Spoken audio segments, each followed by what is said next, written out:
Tahiliani on challenges facing gateway city schools. And we open the phone and text lines to get your thoughts on dress codes in school, the office, and now at the airport.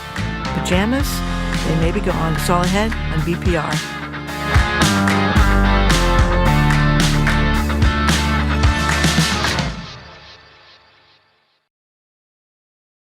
Live from NPR News in Washington, I'm Corva Coleman. Defense Secretary Pete Hegseth says the U.S. bombardment of Iran is accelerating. NPR's Quill Lawrence reports defense officials also identified 4 of the 6 U.S. troops killed since Saturday. At a Pentagon news conference, Hegseth said Iranian offensive capabilities are diminishing rapidly as the U.S. and Israel establish control of the airspace over Iran. The Iranian Navy has mostly been destroyed, including a ship sunk by a U.S. submarine in international waters. America is winning, decisively, devastatingly, and without mercy. Hegseth sidestepped a question about whether the U.S. is working with ethnic Kurdish rebel groups in northwestern Iran to further destabilize the Iranian regime. When asked if the U.S. has enough munitions to outlast Iran's missiles and drones, Chairman of the Joint Chiefs Dan Kane said there are sufficient precision munitions for the matter at hand, but wouldn't go into detail, citing operational security. Quill Lawrence, NPR News. The Senate may take a vote today on whether to begin limiting President Trump's war powers in Iran. Democrats have insisted that Trump seek permission from Congress, as the administration keeps offering different reasons for why it went to war against Iran in the first place. Republicans are expected to block the resolution, and many say they agree with the president's actions.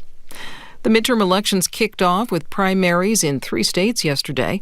And NPR's Domenico Montanaro reports something that used to be a strength might not be as much of an advantage this year. Usually being an incumbent is a sure sign of job security in politics, but the Texas primary saw Congressman Dan Crenshaw lose by double digits. Crenshaw is a conservative, but often wound up on the wrong side of some on the right. Longtime Texas Congressman Democrat Al Green is in a race that's too close to call in a redrawn district against a younger member of Congress who only took office last month. A handful of others also woke up to close races that have not yet been decided. Each is facing unique challenges, but it's something to watch in a year when people are saying they're increasingly skeptical of politics and politicians. Domenico Montanaro, NPR News, Washington. Results are in from other closely watched races in the Texas Democratic primary for the U.S. Senate. Texas State Senator James Tallarico has defeated Congresswoman Jasmine Crockett. It's not clear yet who his Republican opponent will be. No Republican candidate won more than 50% of the vote. That means incumbent Texas Senator John Cornyn will face Texas Attorney General Ken Paxton in a GOP runoff election in late May. The Senate races are set in North Carolina. Former Governor Roy Cooper won the Democratic primary for the U.S. Senate. He will face the former chair of the Republican National Committee. Michael Whatley won the GOP Senate primary. Incumbent North Carolina Republican Senator Tom Tillis has declined to seek re-election. You're listening to NPR. Good morning with the latest from the GBH Newsroom. I'm Henry Santoro. Now that the MCAS is no more, one of the topics on tap for tomorrow night's school committee meeting in Worcester is student achievement and school accountability. The Worcester Guardian reports 2 of the school committee members are calling for the district's data on 4-year graduation rates, extended engagement rates, chronic absenteeism, and advanced coursework completion. Last spring marked the first year that high school MCAS scores were no longer tied to graduation requirements. The Mass Department of Education notes that proficiency rates have declined statewide and suggests that the MCAS policy change may have affected student motivation. And try as she might to make good on what Massachusetts voters voted for, State Auditor Diana DiZoglio suffered another legal setback in her attempt to audit the state legislature. Yesterday, a justice on the Supreme Judicial Court denied her request for an outside attorney to represent her in pushing the case forward. WCVB-TV reports the justice said that DiZoglio had not pointed to a statute or rule that allowed of an outside attorney. Celtics host the Hornets at the Garden tonight. Exhibition baseball. It's Red Sox and Yankees today. Sunny in upper 40s today, partly cloudy upper 20s overnight. Rain mixed with snow on Friday, but fear not, we could see 60 degrees next week. Newsflash Nancy says it's just in time for ladybug season when all the little hard-shell bugs come out of hibernation. 43 degrees in Boston. This is GBH News. Support for NPR comes from NPR stations. Other contributors include EBSCO, supporting open source technology and making open platforms possible for libraries of all sizes. Learn more at ebsco.com. And listeners like you who donate to this NPR station.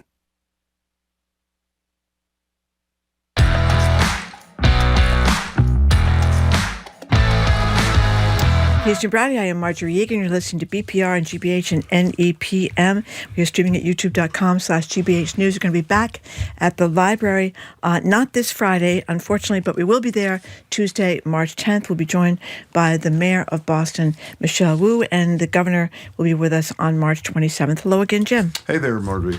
So we're firmly enshrouded in the fog of war as more U.S. troops die in the Middle East, and the United States says it is picking up the intensity of the battle. We're all hungry for more information.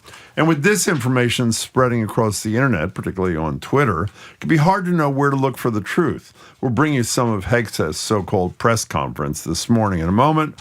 But everywhere we look in the Trump administration, we're confronted with lies. Secretary of State Marco Rubio seemingly let the truth out yesterday about the rationale for attacking, it was actually 2 days ago, for attacking Iran. But of course, he very quickly backtracked. Here are his original statements.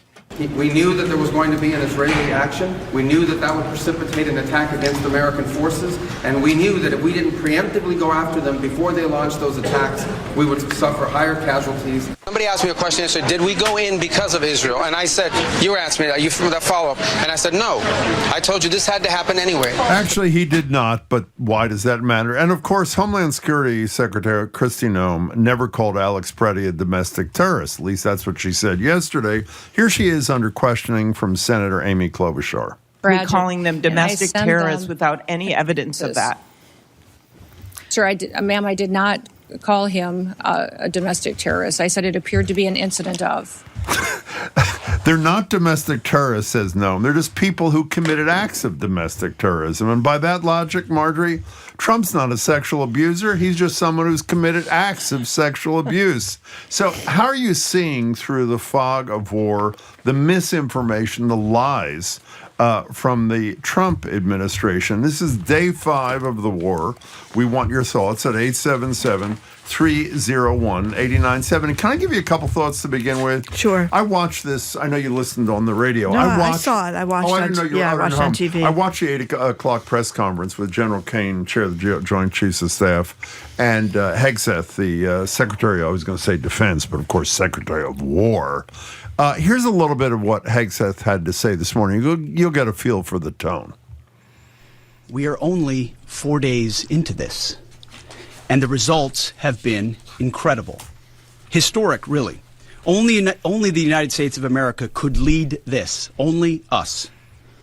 And we have only just begun to hunt, dismantle, demoralize, destroy, and defeat their capabilities. Just 4 days in. My takeaway from this morning, I don't know if it was yours, is General Kane, whether you agree with what the United States is doing or not, is professional. I mean, he's a general. He mostly sticks to the facts. The first thing he said was talk about the soldiers who had given their lives. Exactly. We're going to mention the names in a second. And Hegseth is this macho TV personality who killing, violence, sucking up to the President of the United States, trashing the Democrats and the fake news. That's number one. Number two, I know this is not a revelation. What is becoming increasingly clear is there was virtually no planning here. I mean, you think about a couple things. One, the issue you brought up yesterday about abandoning United States citizens that are over there in the Middle East. Other no countries plan. have been able to get their people out, and the government organized. And you hear what Trump said in the Oval Office yesterday? No, he had to move fast. Had to move fast. Okay, Yeah. That's number one. Number two, last night we hear we're enlisting the Kurds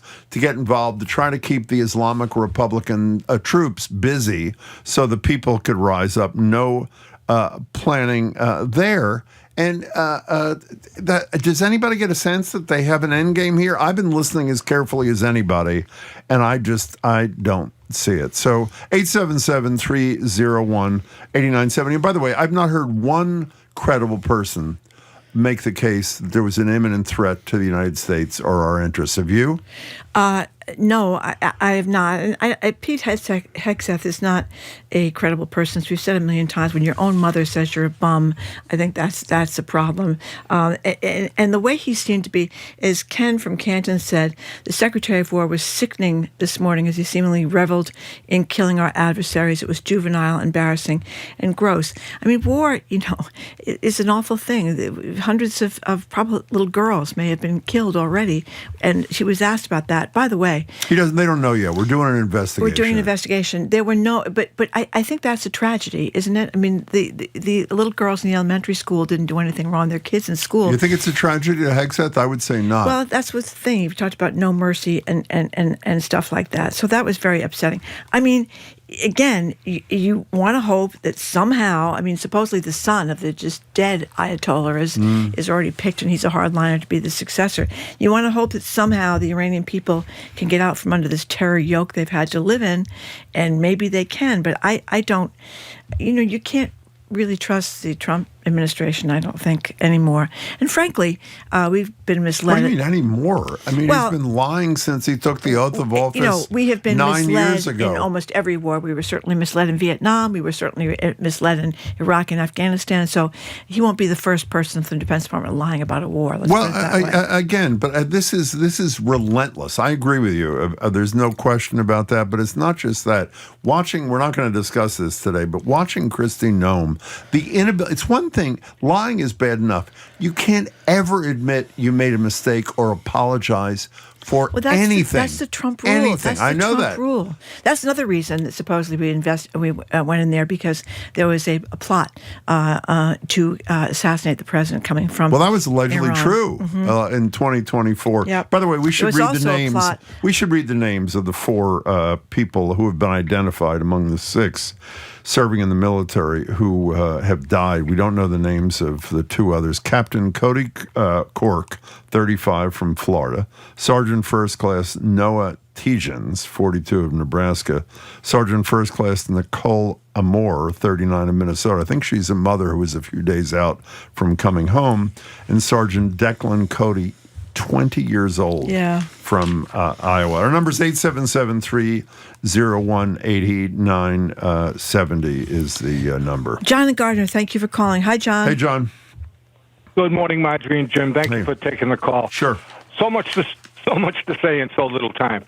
By the way, Marjorie, that explanation, or sort of after the fact of the bombing of their school, that reminded me so much of the Israelis. Oh, we're looking into it. We'll, we're not sure. We're looking into it. That's what the Israelis said, all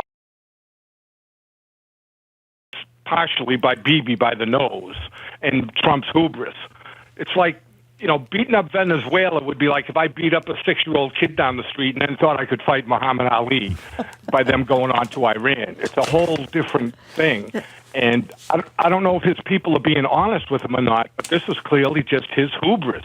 And I mean, who'd have thought that Iran would blow up the whole Middle East on their way? By the way, can I go back to what you said about, we're being led around by the nose by Israel? For those who are either offended by that or say, where does that come from? I repeat, that's exactly what Marco Rubio, the Secretary of State, said 2 days ago, until he figured out it was impolitic. And then rather than saying, I misspoke, which a normal person would say, and for which he'd be forgiven, he has to say, he says to the report, were you here yesterday? Well, I never said that. Here's what I said. And in fact, he said it exactly. Go ahead, John. Okay, and by the way, Marjorie, when I'm referring to the Secretary of Health, Homeland Security, it would be inappropriate to refer to her as a bony-ass 3 that thinks she's a 9, right? Okay, let's leave it there. Okay. Thank you, John, for the call. By the way, we're not going to play this for you because it's off topic. Tom Tillis, of course, an outgoing Republican screamed senator, at her. eviscerates her yesterday over your favorite topic, killing of the dog and the goat. Cricket. Exactly. Yeah. He just really went 14, nuts. Yeah, the cricket was still, I think, technically a puppy at the time of his untimely demise, and then she shot a goat the same day. And his point was, what incredible bad judgment to think As a farmer.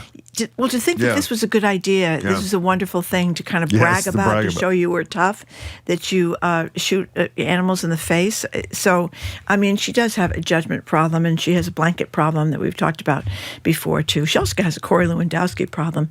I think he's from New Hampshire. Isn't he from New Hampshire? He is from, of course he is, yeah. Andrew from Shelburne Falls, thank you for calling. Hello, Andrew.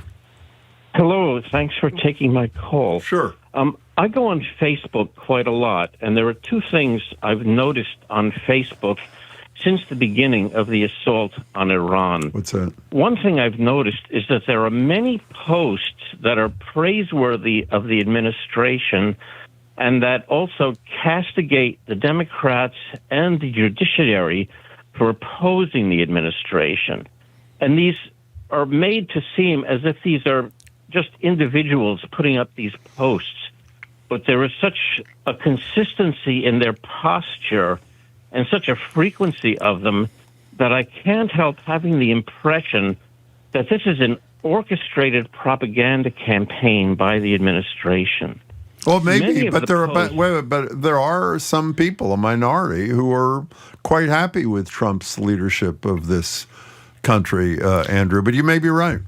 Well, I think a lot of the countries in the Middle East are quite happy because they think that this is going to make it impossible for Iran to keep sending out missiles and bombs to everybody. Well, but do you think they're happy they're being attacked now? No, I don't think they're happy they're being attacked now, but I do think that they think Iran, I mean, obviously has been, as we have said a million times, a state sponsor of terrorism for many, many years. Continue, Andrew. Something? I'm sorry. No, I interrupted, Andrew. Keep going. Yes.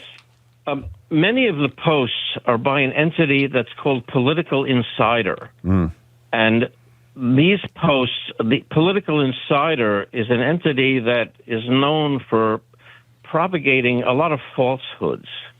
So between that and the frequency of these posts, I still just have to suspect that this is an orchestrated campaign. Well, it may be, but, you know, I don't think it's that atypical. And when you have the guy who's running the United States of America being a source of constant disinformation, like you said, thanks for your call, Andrew. When he said in the Oval Office yesterday that they were ready to, like, attack numerous countries. Numerous was not his word, but many countries. It's clear everything was by the seat of his pants yesterday. You know, I was listening to the press conference this morning. I saw Hegseth, and on the way in, I was listening on the radio, and the reporters that were there, because of the having the good, long-time, real reporters, like from the New York Times, Washington Post, Wall Street Journal, et cetera, had all been exiled from the Pentagon. The people that were asking the questions, I mean, except for one, they were all like softball questions. Daily Wire, Daily Caller, Lindell TV, that's Mr. Pillow, Washington Times, I agree. So in that case, it is a propaganda campaign because they're only going to have reporters there that are going to ask easy questions and not tough questions to Mr. Hegseth. One person did ask about when are they going to identify whether it was the Americans or the Israelis that took out that girl's school. And as you just said, he just kept saying it's under investigation. They know by now. I would say so. Jack from Newport, thank you for calling. Hello, Jack. Yeah, good morning, guys. Good. Well, one of the concerns I have that is growing out of this situation is that I think the military is getting a pass on a lot of this. I think Americans in general idolize the military. You know, they say things like, golly gee whiz, you know, you can drop special people down a chimney and bring somebody back up. And they don't realize the implications, as Admiral Kelly had said, of not standing up and not following orders. I mean, they get a pass because they say we're just following orders. Well, you know, we've heard that through history, and it's never a very pleasant thing. So I'm very concerned, you know, moving forward, that somebody has to step up and intervene from the military perspective, and I don't know quite how that happens. You know, there's nobody runs a less transparent operation in the U.S. military. I mean, you know, go back, I'm Vietnam era, and, you know, I remember all of that, and the Iraq War. So I'm not overly trustful of anything you might hear from the military. You know, Jack, if I can interrupt, Jack, if a general were to speak up in any fashion, even modestly, he or she would be fired in about a minute by Pete Hegseth. I have to say, I think the only hope here, and it's a tenuous one, is politics. There have got to be a few Republicans who join most Democrats, except for Senator Fetterman from my home state of Pennsylvania, who's ecstatic about this whole thing, and just say no and ask some tough questions. If there's not a political uprising, I don't think you're going to get an uprising from within the military. And I have to say, Jack, I don't think the men and women in the military are the problem at all. I think the civilian leadership is the problem. But Jack, thanks for your point of view. We appreciate it. Well, we're old enough to remember General William Westmoreland during Vietnam, who constantly lied about how we were doing in the war and the number of casualties. I mean, I think it's important to point out this lying about wars is something we have done historically. Yeah, I agree with that. I don't think this is in the same sort of category because it's across the board on absolutely everything. Well, it's a war of choices. Of course, Vietnam was a war of choice, too. I think you'd say, looking back. But Iraq also. Iraq was a war of choice. There were no weapons and we invaded the wrong Russia. country. We invaded the wrong country. I mean, that was just one of the worst of all. So we don't have a good record here in general. 877-301-8970. Since World War II, I think that was the high point. That was a long time ago. Leslie from Rentham, thank you for calling. Hello, Leslie. Hi, good morning. First time, long time. Thank you so much. I'm just piling on to the pettiness of Pete Hegseth. His speech from Monday, men, women who were killed, and I just his jargonistic rhetoric is just absolutely disgusting. And he said something to the effect that, yeah, sometimes things get through, and we call them a squirter. And I'm like, is this a sex education comment, or what are you talking about? And do you need to throw out this ridiculous schoolboy jargon talk? And that's all I have to say. Well, Leslie, he's taking a page from his boss who said, well, that's the way it is. That's what he said when he talked about the casualties to date. But I agree with you. This is a very small man in a very, very big job. Extremely insecure. Thank you, Leslie, obviously. for your first call. You go through life, you realize the people that have to keep telling you how tough they are and are generally people that are very insecure about their toughness, and he would be one of them. And once again, how many of us have been so skewered by our own mother as he was? I mean, and the wives before that. Remember the email she said after trashing a generic person, she says, "You're that man." I mean... Exactly. She talked about how ashamed she was of him with the drinking and the carousing and the terrible things he did to his wives. And he talked about how the woman that he was married to at the time was such a wonderful mother, and he was trying to turn her into a horrible person. And then she, of course, I think she had to do a 180 on that after he became nominated to be Secretary of War. But I mean, he's not an upstanding person. You know, getting back to Rubio for a second before we go back to the calls, if Rubio had done what I think normal people would expect him to do after saying we did it because Israel, we knew that if Israel attacked first that we were going to have to get involved here, would Donald Trump have been upset with him if he said, I misspoke yesterday, here's what I meant to say? Meaning you can't even retreat 1%. It's always plowing look forward. Look at the lawyer who went into court and said that they had made a mistake with the guy that went to El Salvador. I understand that. And he was fired in 2 seconds. Oh, that's a good he point. lost his job. He told the truth, and telling the truth, he got fired. We're going to talk later about another lawyer telling the truth about... Oh, my God, in Minnesota. In Minnesota, and basically begging. She's so desperate. She says to the judge, throw me in the jail, put me in contempt. So At least I'll break. get to sleep for 24 hours. Lee in Westboro, hey, welcome. Hello. Hi, Jim and Roger. Thank you. I'm a frequent caller. I was in the Peace Corps from 68 to 70 in Iran. I learned the language Farsi. I traveled all over from northwest Iran down to the Gulf. And the Iranian people are incredibly hospitable, lovely, gracious, actually physically beautiful, too, people. They have a country that is several thousand years of civilization has been there. They are still tied to that in many ways when you meet Iranians on a day-to-day basis. They aren't like us to say, oh, we've been here for 250 years. They've been there for 2,000 years, and they have that memory of everything that's happened to them that they use daily. And I think anyone going there to negotiate has to understand they're not coming from a point of view, a short-term point of view. They're coming from a long-term point of view. The other thing you have to understand is the Shiites are very different than the Sunnis. And Iran is a Shiite country. The leader that we killed of the Shiite religion is a leader for Shiites all over the world. 90 million of them in Iran, and then any other country that has a mix of Muslims is going to have Shiites and Sunnis. And what's so the how bottom does line? this fit in? How does this fit into the war, Lee?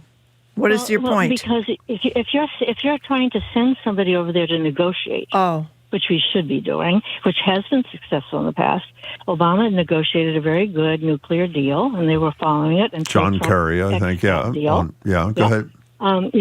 We crucified Iran in the 80s when we got rid of Mossadegh, who wanted to nationalize oil, and the United States. Your point is we have to understand the culture, Lee, is your point, right? Absolutely. As we didn't do in Iraq. So I don't know if you watch CNN, but last night there was an interview that Erin Burnett was doing with an advisor to Netanyahu, who's blithely saying, well, what they should have are democratic elections there.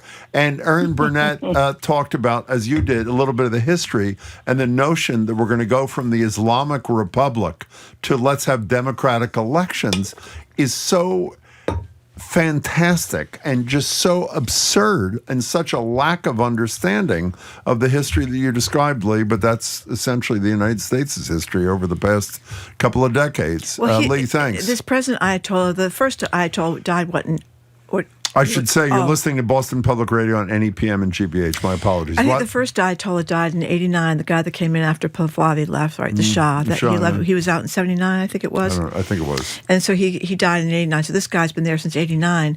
And a lot of Iranians are young. This is all they've known is life under this real right-wing hardliner. So yeah, but as I've said, when you read reports from people, again, like our colleague Marco Werman was there a couple of years ago, there's a lot of embrace of Western culture, Western fashion, Western ideas. I mean, there's a big divide. The problem is the Islamic Republic leaders don't take prisoners. John and Peabody have 30 seconds. Go. Oh, of course I do. Thanks, Jim and Marjorie. Sorry. I'll make it quick. I was just going to comment on the first caskets came back, and there was no one from this administration to meet them. There were no flags being flown at half staff. Is that true? He talked for 19 seconds the other night in that speech about it, but went on for almost 5 minutes on the drapes in the background. It's a disgrace. Yet Charlie Kirk to Lion State, and the flags are flown at half staff for him. And how military, previous or current, support this clown and this circus is beyond me. John, that's an excellent call. Thank you. We should have brought that up. Appreciate your time. Thank you so much. Okay, coming up after this quick break, the war in Iran is more than bombs. We're going to talk to Harvard national security expert Juliette Kayyem about cyber warfare, the stuff, the incorrect stuff all over X. It used to be Twitter, whether we're running out short of weapons, and the preparation for this whole situation. How much was there, and what do we even know at this point? Is it about 877-301-8970? I don't know why I'm giving the number. We're not taking calls for a while. Juliette Kayyem is up next. You're listening to Boston Public Radio, 89.7 GBH. Across the country, more than 43 million Americans have some college credit, but no degree. Longtime part-time student is what I coined myself. So many colleges are looking to bring these students back to campus. I think it's critical to delivering on the purpose and the promise of higher ed. I'm Kurt Carapezza. Hear how these learners can reinvigorate higher ed on the latest episode of the College Uncovered podcast. Find it wherever you listen. Our programs are made possible thanks to you. And the Office of the Massachusetts State Treasurer. The Unclaimed Property Division is holding unclaimed funds from utility bills, uncashed paychecks, savings accounts, and more. To see if you have unclaimed money, you can visit findmassmoney.gov. And the DeMoore McKim School of Business at Northeastern University, where graduate students can build vital business skills through experience. Business Bootcamp Series, April 13th through 17th. northeastern.edu/businessbootcamp.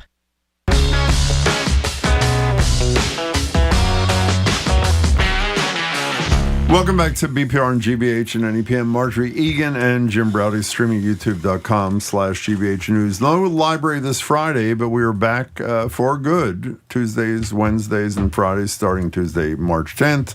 And on March 10th, Mayor Wu will join us for an hour from 12 to 1. We're joined now in Studio 3 by national security expert Juliette Kayyem, former Assistant Secretary for Homeland Security under Barack Obama, faculty chair of the Homeland Security Program at Harvard's Kennedy School of Government, and CNN's senior national security analyst. Hey, Juliette. Hello. Good afternoon. To see you. Hello, Juliette. So there's been a lot of questions about the preparation here going into this, particularly after we found out the president said it happened so fast that they didn't have a plan to get American citizens out of there after they were telling American citizens to get out of there. So what do we think? Well, I mean, I think the president is lying. I mean, I certainly... I mean, for 8 weeks leading up to what happened this weekend, we were moving our entire military essentially to the Persian Gulf. No one looking at that who had any history in how wars start believed that you put whatever percentage of our military assets and Navy assets in the Persian Gulf without some expectation that there is going to be some military action. The president went into this believing that it was Venezuela. And what people are forgetting is that the Iranians went into this also knowing that the presidents thought it was about Venezuela. In other words, their reaction is because they know that he had no day two plan. His day two plan is we got the leader and we're gonna exit. And so nothing that people are. I am rooting for a side. I'm rooting for our service members to be safe and our Americans to be safe. But the idea that the Iranians are not, they've been planning this for 500 years. People like the idea that we did not have any reaction plan. We can blame Hegseth. We can blame Rubio. We blame Donald Trump. And I am sort of tired of all this, he didn't have the right information. His hand-chosen envoys, a real estate guy, Witkoff, and his son-in-law, who has no government position, Jared Kushner, essentially either did not understand, that's the best narrative, or lied in their telling of what the Iranians were willing to offer. Everyone who exited those negotiations, the Europeans and the Gulf states alike, believed that Trump was about to get a deal better than Obama got. Can I interrupt you just for a second? The last caller, who I assume was operating in total good faith, because a lot of people have said the same thing, said caskets had come home from some of the 6 people who've been killed, and neither the president nor vice president was there. The videos that are all over the internet are not of the 6 people, any of the 6 people who were killed in the last few days. Some are from December of 2025, some from 2011, but based on our quick research here, that appears not to be true. Yeah, We're talking X has got a lot of misinformation. Can I give you another? It's not just X, by the way, but yes. One more thing about demonstration to me as a layperson, unlike you, that there was no preparation. This whole thing with the Kurds now, that the Kurds are going to get involved. They're going to occupy the forces of the Islamic Republic so that the people can rise up, as Donald Trump said they should in that Saturday video that he posted online. Last night, one of the most brilliant reporters who has ever, in my opinion, ever lived, Clarissa Ward from your station, CNN, is asked the question by whoever the host was, what do you think of this? And for the first time I've ever heard her say, she said something like, I have to make sure, she didn't say this, I have to make sure I don't say something I'm going to regret. Yeah. But she basically went on to say this is a desperate thing. It's a desperate planning. Thing. Another no planning. Another no planning, because they're trying to figure out an exit strategy that the Iranians are not willing to give them. The reason why is because now in charge in Iran is the son of the former supreme leader, Ayatollah. We have killed his father. We have killed his immediate family members, I think a child even. And I tweeted out today, he's not in an off-ramp mood. He's already obviously also more conservative. How we did not know that this was going to be the scenario. Look, the Iranians have been anticipating this for a long while, but certainly in the last 8 weeks. The Ayatollah was in his 80s, I believe. It's not like they didn't have a succession plan. They knew whether he died from a bomb or died from natural causes. We knew who the leader was going to be the next day. This is, I'll just narrate because I don't know, they are so high on their supply, our administration. You saw it with Hegseth's attitude, equating a question about 6 service members who've been killed in this war to fake news and hostility towards Trump is such a perverse view of what your role is and what it means to be a human being that my jaw drops a lot these days, but that was just really a perversity that you just realize this is a person who does not have a plan. We certainly know the Joint Chiefs and their staff were trying to get word outside of the Pentagon to the White House and to the media that they did not think that this would be a successful, one strike and we're out of there. But and they knew that how the Iranians. But even if you can't think this war is a terrible idea and it was horribly planned, and if they do, as we have all talked about, Iran supplying Hezbollah, Hamas, the whole thing, doing nasty things around the world. If you do, and I don't know how much they're exaggerating, but if you have almost annihilated their Navy, if you've taken away their ability to have air defenses. Mm-hmm. We saw in the New York Times this morning the before and after pictures of ballistic missile sites and some of these, and the fall, just an exact tunnels, and you saw the befores and afters, and I do believe the New York Times is a legitimate site. That is a good thing for the world, I is it not? literally cannot separate a commander-in-chief from the war being waged. I respect you believing that. One, yes, even if we believed it, take a step back. Right. No imminent threat. Negotiations going on, a long-term strategy to ensure that Iran does not have nuclear weapons that had been working until Trump blew it up in his first term, may have been working again until his own advisors threw it out the window. You can tell me that blowing up the weapons of our enemies is a good thing.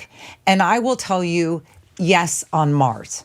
Because that assumes that there's going to be no consequences to what's unfolding right now, which can be it's going to be a generational shift in terms of not just our capacity. We're clearly also suffering in terms of our ability to exert power and the idea of power, say to China, which is a more, I think, immediate threat in Taiwan, but also in terms of good faith negotiations and diplomacy in the future. I think we're not quite processing that. We had no legal. Iraq? We took out Saddam Hussein. No, but I think why is this any different? Well, I think at the beginning there's a lot of similarities here. A lot of claims. There's no similarities, and I'll tell you why. And the big claims made by the military and the president. They Mission didn't accomplished. even Remember that? They didn't even bother to give us a justification. At least, I can't believe I'm defending Bush and Cheney, but at least they lied to us. At least they tried to come up with a theory that would justify it. I'm on theory number 5 now with the Trump administration, and it's his mood. Juliette, the issue, Trump went out of his way in the Oval Office to say we can do this forever, and Hegseth said a similar thing.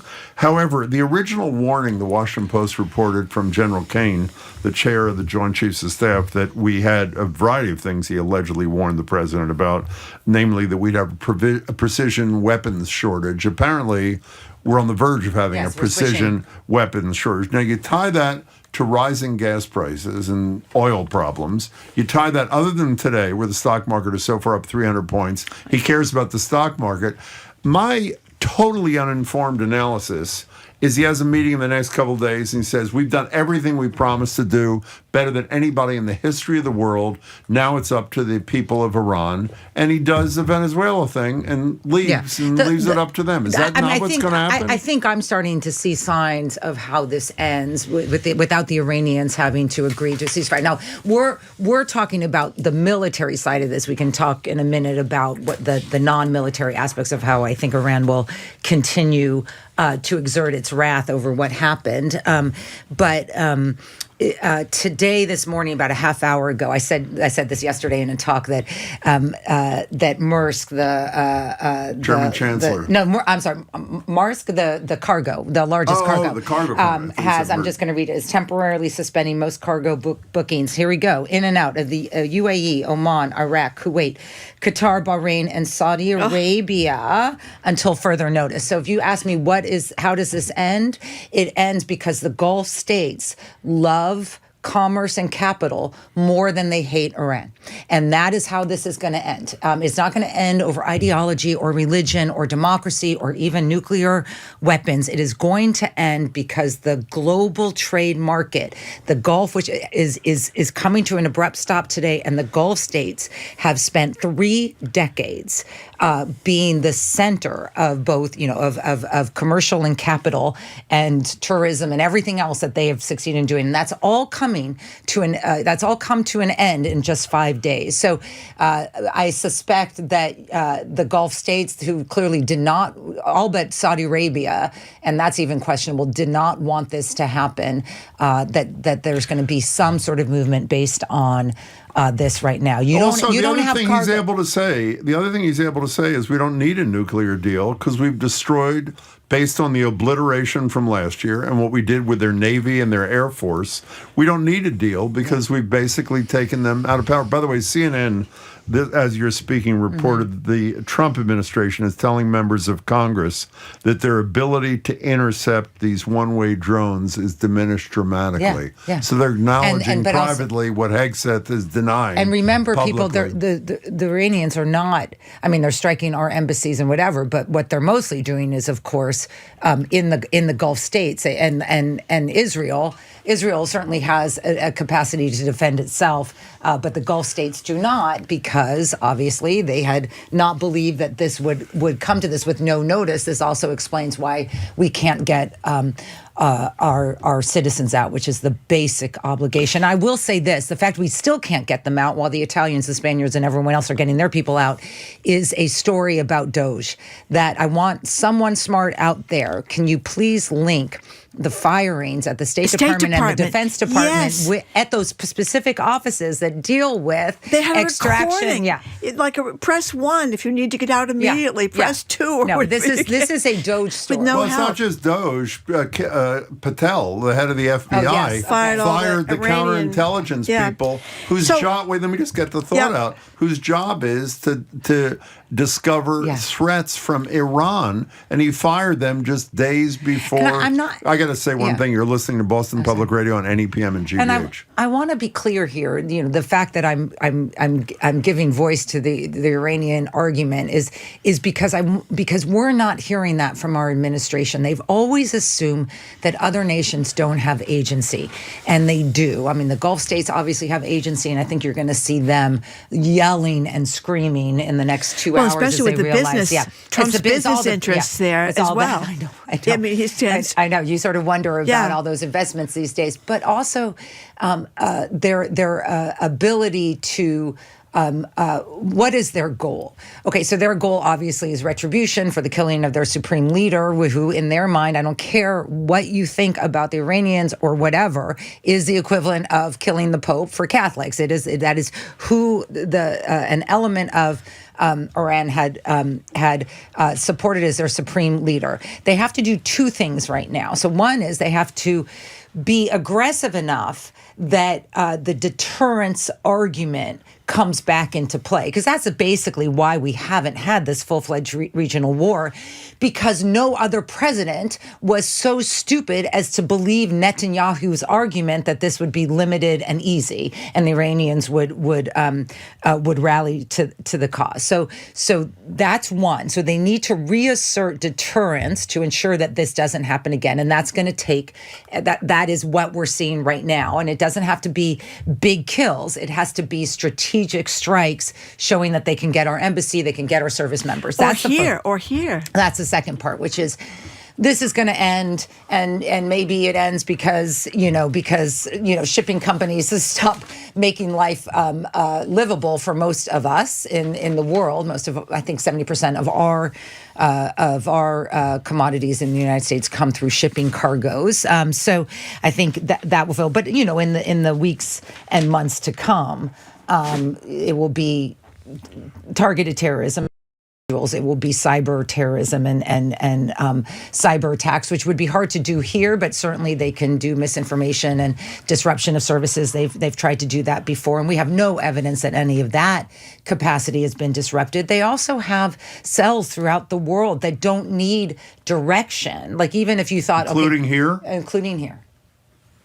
So what does that mean? The Secretary of Homeland Security is busy, defending the killing of 2 Americans by CBP. I have not heard her say a single word about the international terror threat on U.S. soil being elevated. The FBI, Corey Lewandowski's working on that. FBI put out an increased alert. You're certainly seeing more efforts here. I don't want people to live in fear. I just want them to know, once again, if you don't take into account that these other countries have agency, I don't care how much you hate them, then you're not gonna see the big picture of what's going on, and our president.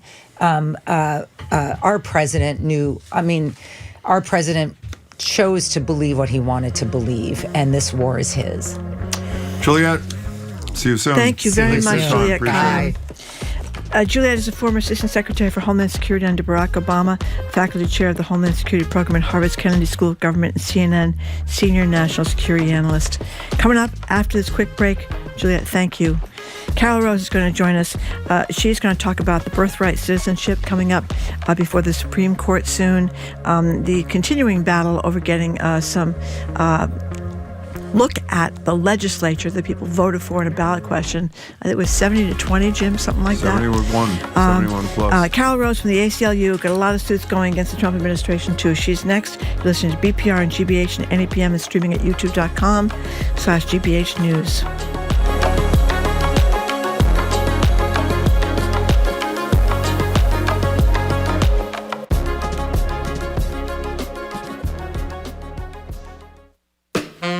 I'm Jared Bowen. Coming up on The Culture Show, Toni Morrison didn't just tell stories, she reinvented how stories could be told.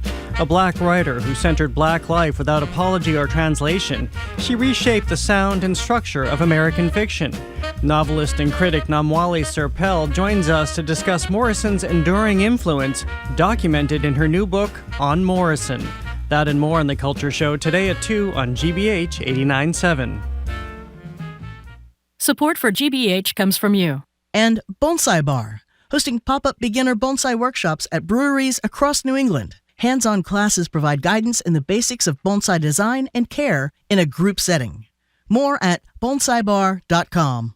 And Brightbound. Careers aren't one size fits all, and Brightbound helps students as young as middle school identify their strengths and find careers that fit them just right. Learn more at BRITEbound.org.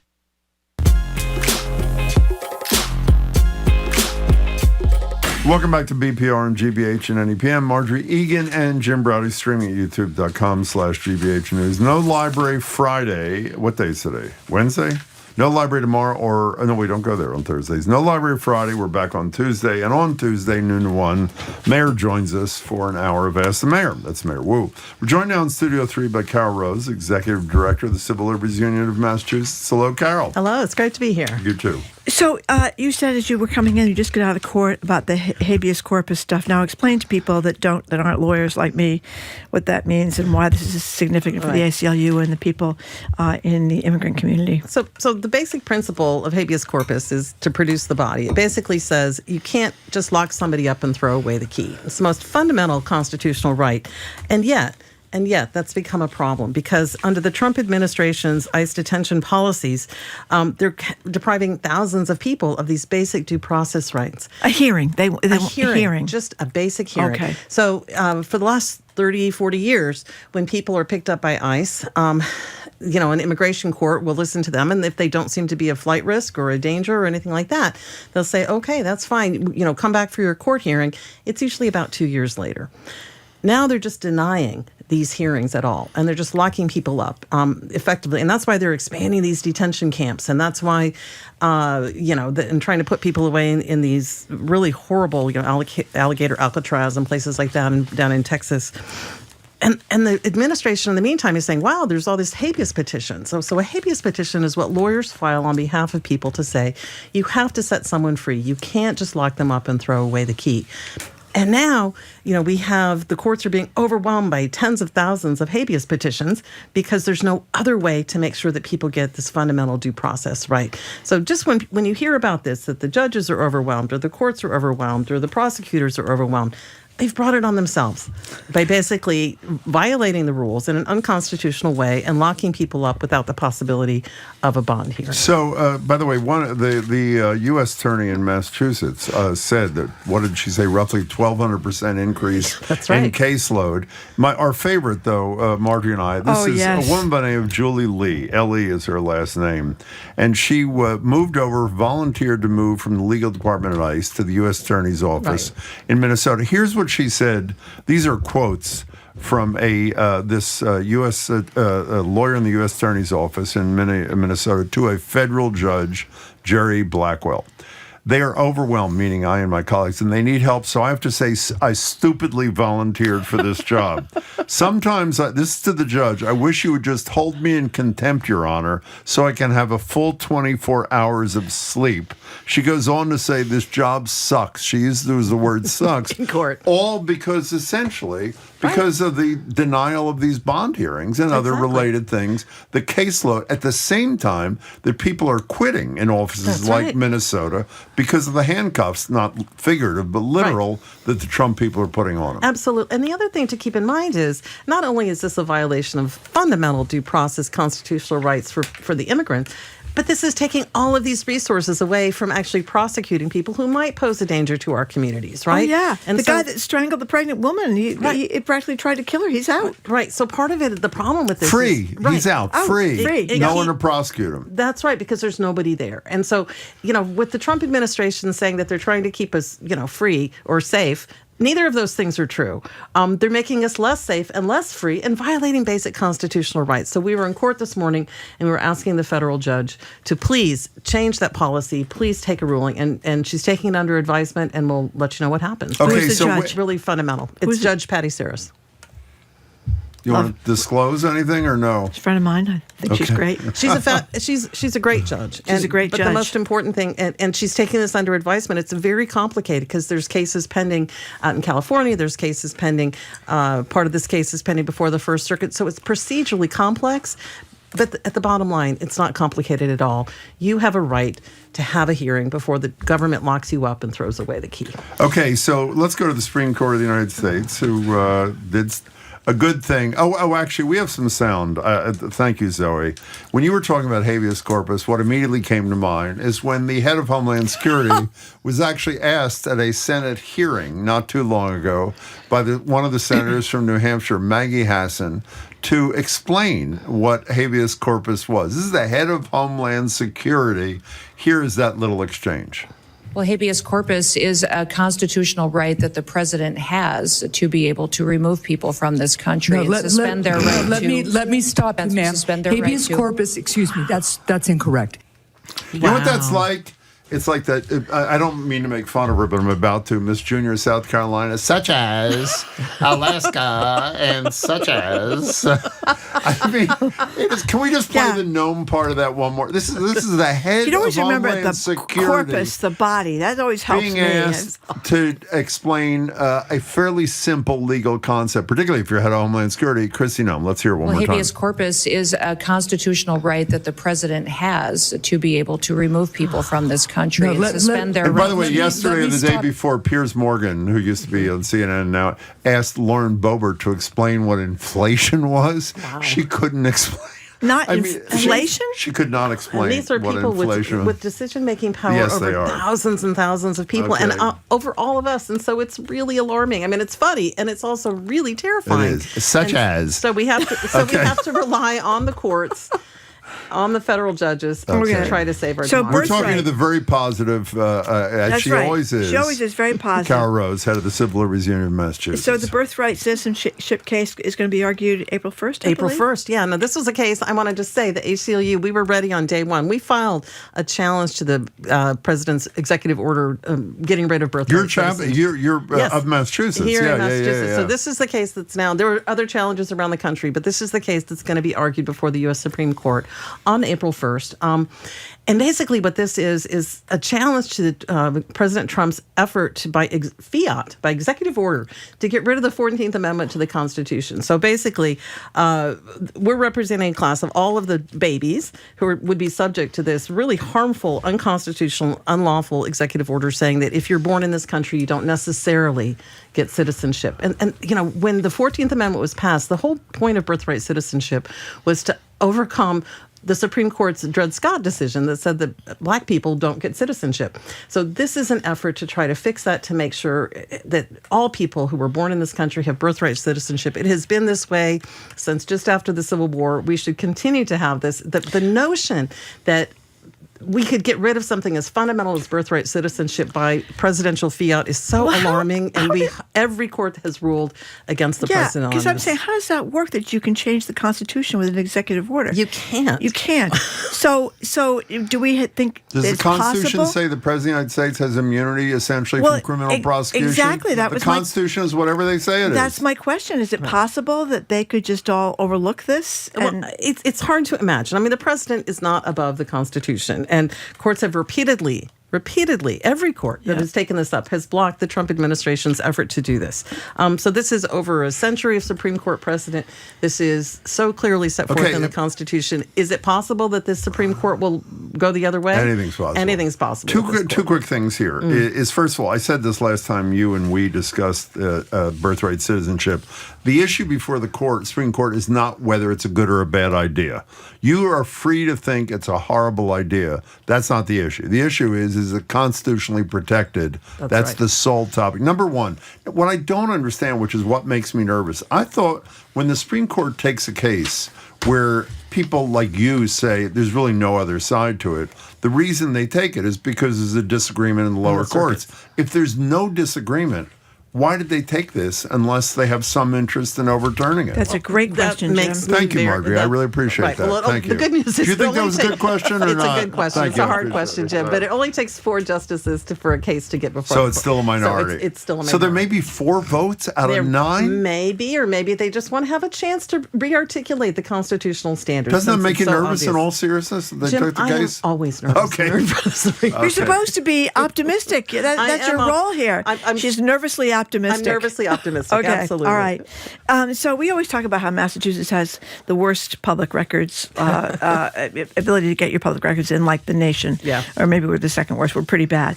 No. We're not the second worst. Thanks to Todd Wallach, formerly the Globe, formerly BUR, now at the Washington Post, the only state in America. He's still at the Washington Post. He is, as far as I know, the only state in America that exempts all 3 branches of a government from public records laws. Go ahead. So you had a little run-in with public records with this ACLU. What's the story? Well, the ACLU, we do a lot of public records work because the ACLU obviously is very interested in public transparency, because if you don't know what's going on when the government's being secret, you can't really defend rights or make sure they're doing the right thing.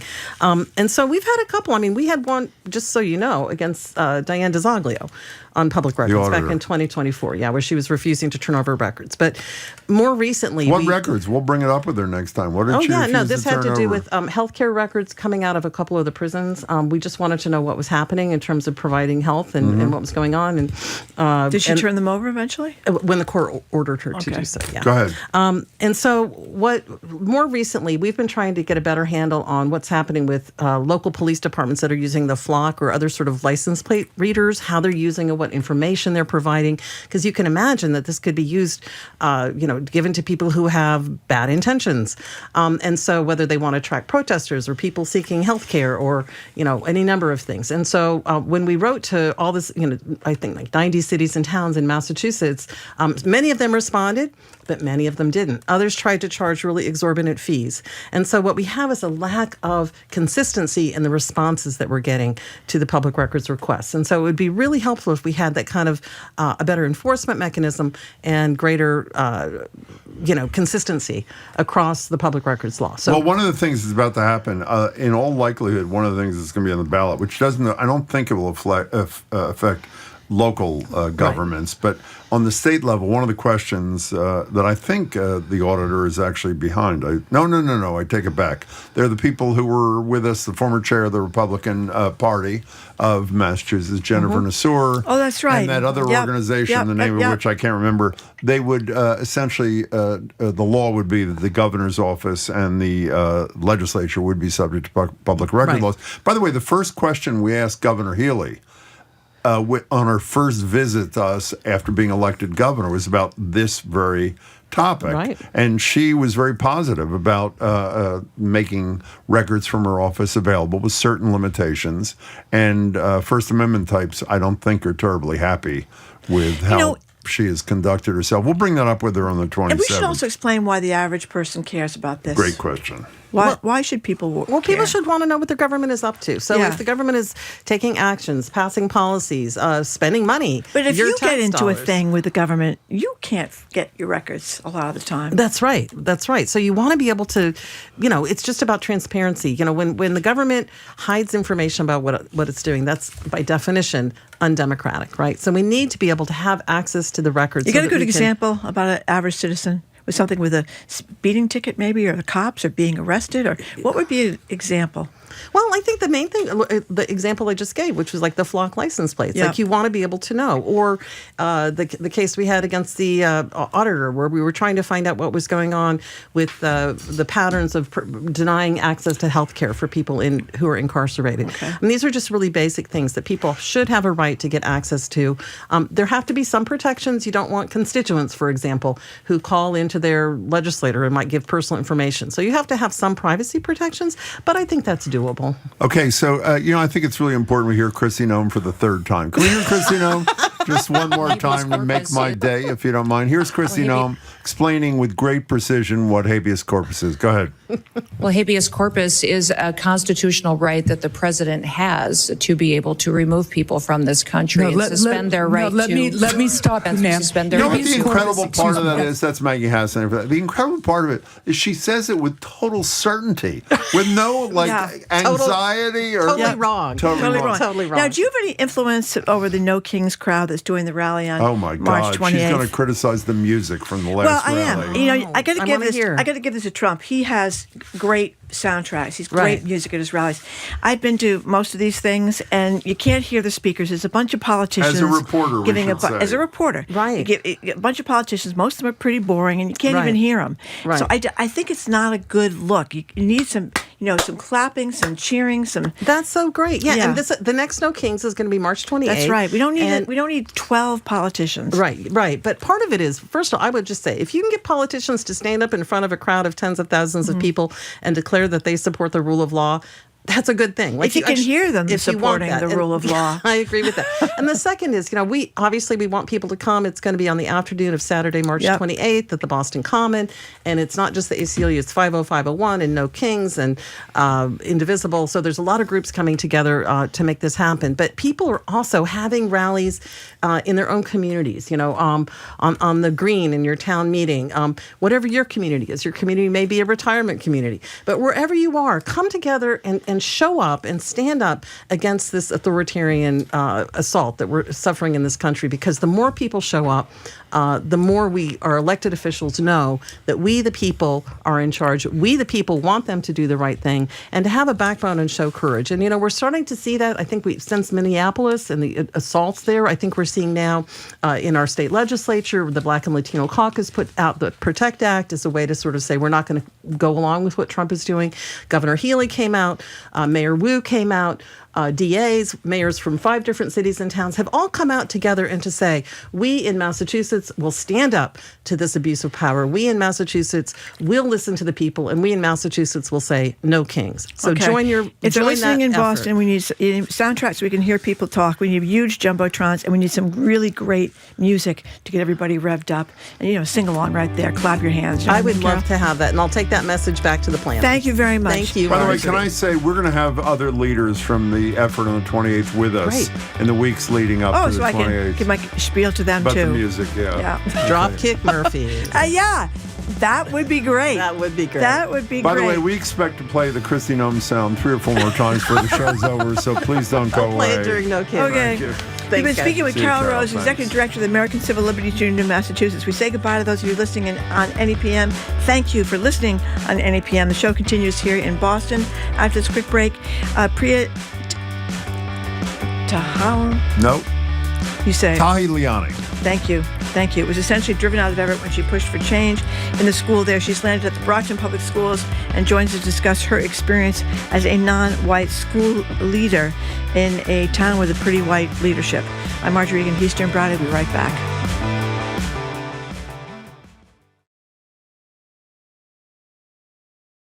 The news and reporting you hear on GBH is made possible by the listeners who trust the GBH newsroom to deliver fact-based news and information every day. Support the journalism you trust. Pitch in online at gbhnews.org. Funding for our programs comes from you. And Babson College, where students can learn to lead with impact and become a driving force for change. Babson's graduate virtual open house is on March 18th. Registration at babson.edu/gradopenhouse. And Dover Rug and Home. Rugs and carpeting for today's lifestyle with in-home rug trial and design consultation. Dover Rug in Natick, Boston, Burlington, and online at doverrug.com. Dover Rug. Rugs and the people who know them. You're listening to 89.7 WGBH HD1 Boston. Online at gbhnews.org. GBH News. What matters to you?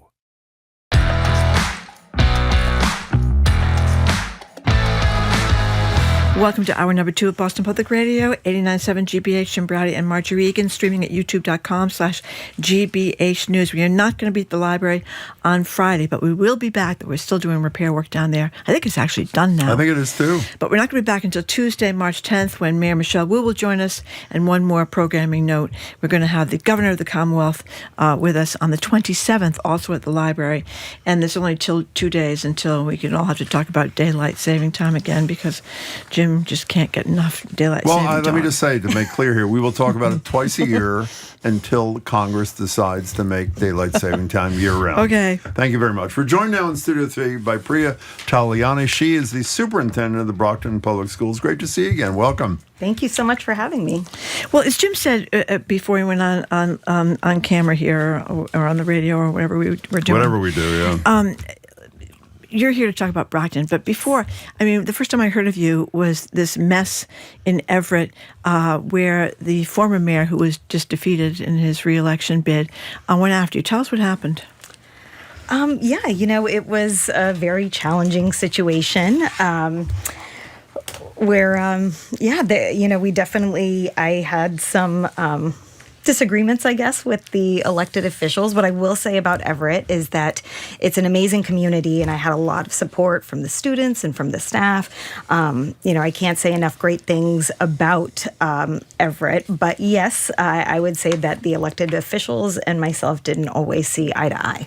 So let's go a little bit further for a couple of seconds here. You took over a department where I believe the leadership in Everett and the school department is 100% white. Is that correct? Yes. Okay, and obviously you're a person of color, and ultimately, is it fair to say that under DeMaria's leadership, in quotes, they decided that they'd had enough of you? Is that a fair? I don't want to put words. Is that fair? Yes, I think that is very fair. Okay, and so they got rid of you. There was an investigation as to whether or not any of the charges that the DeMarias of the world had lodged against you were legit. My understanding is the investigation has never been made public. Is that true? That's correct. You read it, correct? Yes, what did it say?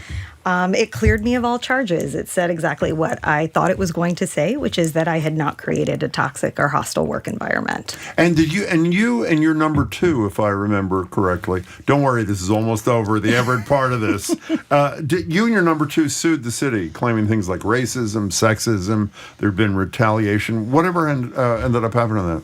So actually, the lawsuit is behind us. We did come to a settlement agreement, and so it's nice to be able to put that in my rearview mirror and move forward in What Brockton. was the settlement? I signed an NDA, so I can't. You did? Yeah. Okay. So were you convinced that your career was over at the end of that, even if you had done nothing wrong as the and by the way, for whatever it's worth, the superintendent's not the only one who's read the report who says that it totally cleared her of any of these trumped up charges. Were you worried that because of the controversy, you were supposed to be on our show, by the way, if you recall, and your lawyer said at the time, which is perfectly fine, is when this is all pending, is not a good time. Were you worried that your career leading school districts was over because of what happened in Everett? Yes, I was actually worried that my career in general might be over, that it would even be difficult to get any kind of role in education. So you applied for the Brockton job, though. I mean, and with, I assume, some level of trepidation based on what you just said as to whether or not you'd get serious consideration? Absolutely, I did. Yeah. And just so that I'm clear, I'm sure people read about this. The school department there was found to have an $18 million deficit, which is monstrous, which is huge. Correct me if I'm wrong on the chronology. Did you apply for this after that became public? You wanted the job in a district with the largest high school, a student population, overwhelmingly people of color, kids of color, if I'm not wrong, with an $18 million deficit. Why'd you want this job? Well, Brockton had a challenging history at that point. I had a challenging history at that point. I think we were a perfect match for one another.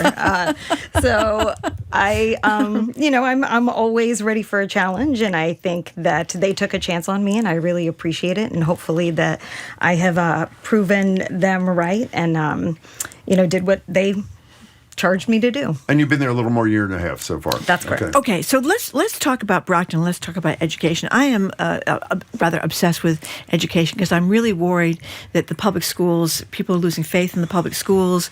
They're sending their kids off to private schools, or they're not convinced that they're getting a good education. And we have supposedly the best schools in Massachusetts and the whole country, and yet we have all these kids that can't read at the third grade level. So let's talk about. You've been a teacher for 15 years, I believe, and then you came into administration. You have done very well reading-wise in Brockton. So what happened? Yeah, so we actually have implemented a new curriculum that is based on phonics and the science of reading. Yeah. We have had great results, and we hope that we'll continue to build upon those results.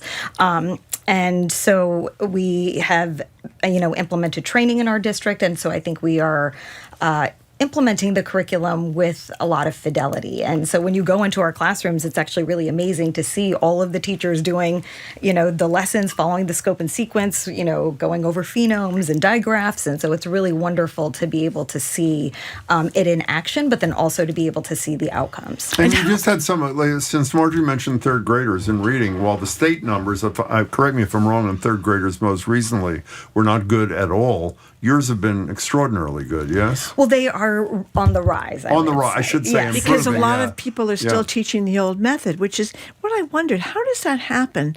That you wind up teaching a method, the previous method worked pretty well, then you go to a different method, and it had to be obvious to a lot of the teachers that it wasn't working, but we stay with it in the state for so many years. How does that happen? I think we sometimes do fall prey to trends in education, but I think also we are always looking to evolve our curriculum and to improve our curriculum. And I think this is an example where maybe in the name of improvement, we actually misstepped. Yeah. And so, I think we're always trying to find a better way to teach and instruct our students. And I think this is an example where perhaps the traditional way was working the best. Can you describe the student population? Both in terms of, every way you possibly can. Who are you teaching? So it is we have about 16,000 students in Brockton. And like you mentioned, we have the largest high school in the state. We are 90% students of color. 62% are Black and African American. We also have 22% students who are on IEPs. Over 50% of our students speak a language, their first language is something other than English, but we also have about in the 6% of students who are English learners. How about economically? What's the situation? So we are 72% low income and 83% high needs.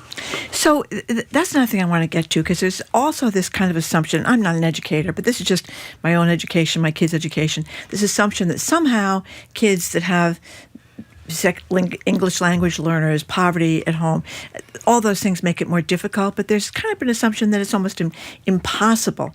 We saw these numbers, I'm sure you saw them coming out of Mississippi, the poorest state in the nation, that showed that post-pandemic, they've done a lot better, and what they have implemented is what used to be going on at Brockton High School. It was a tight ship. Kids had to go to demerits, had to stay after school. They had to clean the school on Saturdays, but it was working. So I'm afraid sometimes that George Bush had a great line, the discrimination of low expectations. I'm butchering it, but that was essentially it. So tell us about Brockton High. So Brockton High is also really on the rise right now. So we have implemented, which I know is a hot topic right now, a no cell phone policy. And so our students, all 3,800 of them at the high school, lock up their cell phones on their way in and unlock them on their way out. Were they ticked off? They actually, when I came in, the decision had already been made, but we were implementing that fall. And I really was expecting to get a lot of pushback from students, from families. I got a few emails, but I'll be honest, I've got more emails last week about snow removal than I ever got about cell phones. So, and then when it was off the ground, definitely we had expected and set everybody's expectations that it was going to be a difficult transition just logistically getting everybody in and out. But actually, we have not had complaints from students or families. And in fact, I think that it's really changed the culture at Brockton High. When you walk around, students' eyes are up. You can see them. Your educators are able to make, eye contact with them, engage them. I think socially it has changed the way the school operates. And I think also it's a huge relief for our students. It's a lot of pressure for them to be connected all the time and to feel like they have to be connected. I mean, I would love a policy where somebody took away my cell phone all day and said that I couldn't have access. What a great excuse. Can we stay on this for a second? Is this a bell-to-bell deal? Or it is bell-to-bell. So are they not allowed to physically bring it to school, or they put it in a pouch, or with that yonder thing? They or put it in the a hell yonder pouch. So they get to school, they put it in the pouch, and they take it on the way out. That's correct. Can we just say this on this one more second, because I'm sort of obsessed with this. And by the way, this is the Attorney General is obviously has that I don't know if it's law now. Has it become law yet? I think it passed one branch, hasn't passed the other, which would mandate bell-to-bell throughout the state. It sounds like you didn't encounter this. I find the arguments, and I know this will upset a few listeners, by parents against this so pathetically uninformed. The notion being, I got to be able to be in touch with my kid if there's an emergency, not a personal emergency, an emergency like in the school, like a shooter. And my take is the last thing you want your kid to be doing is focused on talking to you as opposed to following the lead of the man or woman who's their teacher or whatever. There's virtually none of that in Brockton you're encountering? So we have not received those complaints, and I would actually completely agree with you. Even in my last district, we saw a situation where we did have a threat and a lockdown, and where the students having their phones actually did create more chaos. Yes, and parents were showing up to the school, and it really did make it that much more difficult, I think, for everybody to remain calm, for parents to remain calm, and for us to be able to, kind of get through that appropriately. So I think I definitely have seen it both ways, and I prefer no. This is the voice of Priya Tahiliani, who is the superintendent of the Brockton Schools. I interrupted you when you were answering Marty's question about how you're fixing, in quotes, the high school, and the first thing you listed was the no cell phone policy. Keep going. Well, and I would like to say, too, that it's not me fixing it. Before I even arrived, they had already put in place a new principal, and he's been doing an incredible job, Kevin McCaskill.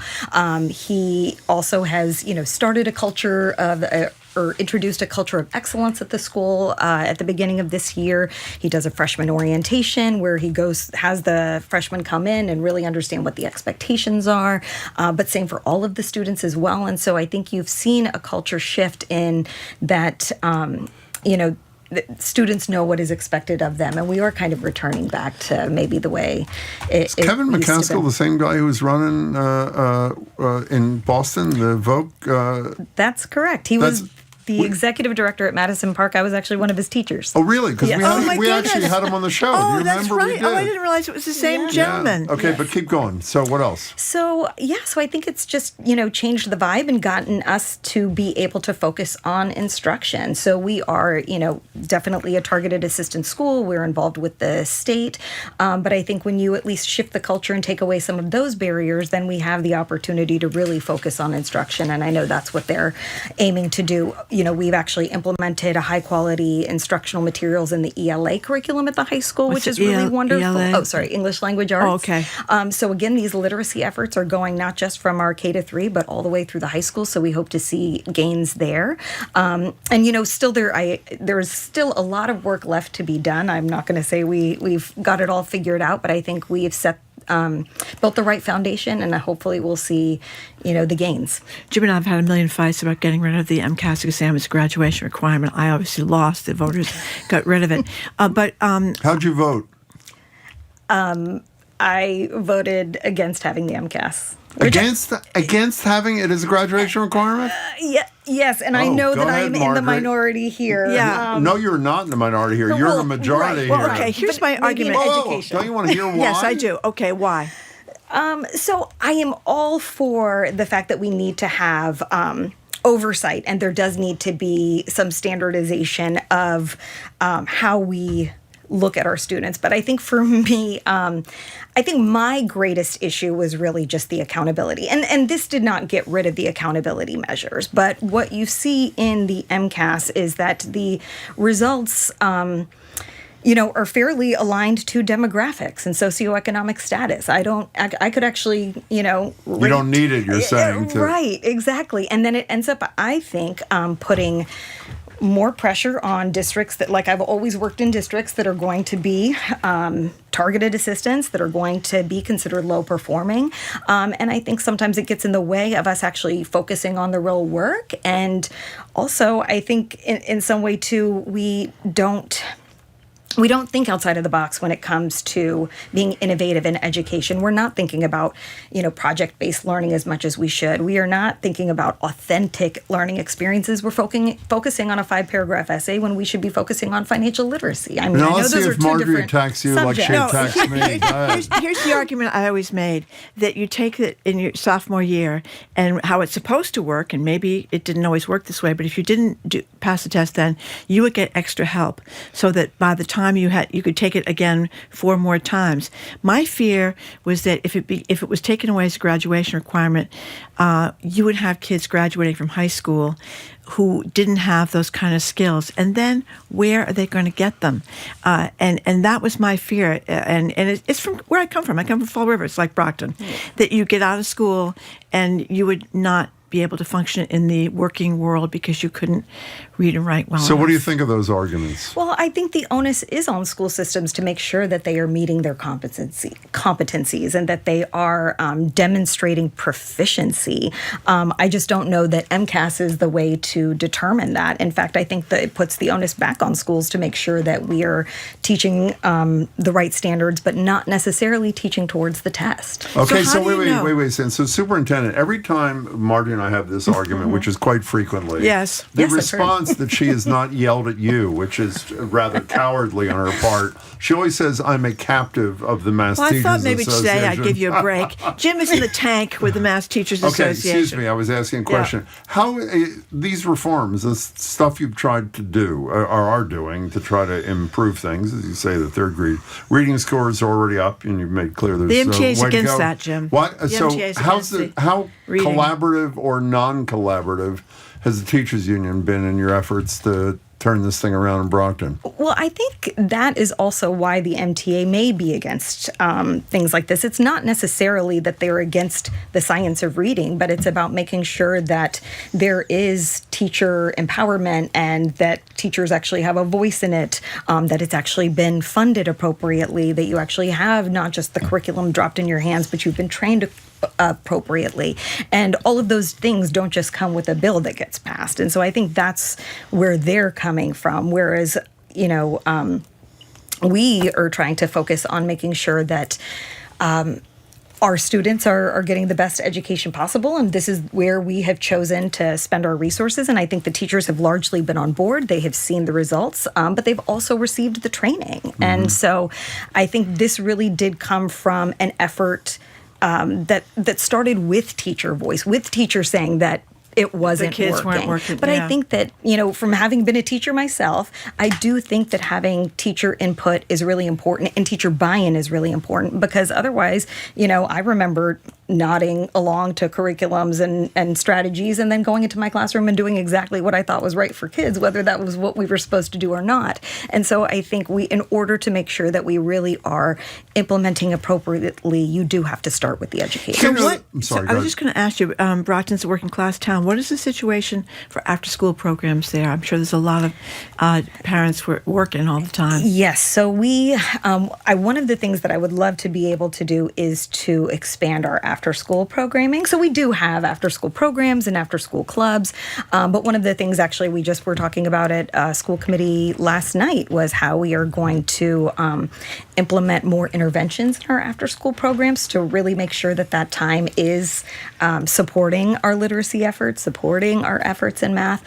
So we do have a lot of families that are working, but we have aftercare, but we also have a community schools model, which is a lot of supplemental services, and we have different kind of programming like robotics and arts, and so different things happening at the middle and elementary. And the other big complaint is always if you have a rich town, Weston and Wellesley, Brookline, where I live now, where they pour more money into the school, some of the rich parents buy computers and everything else.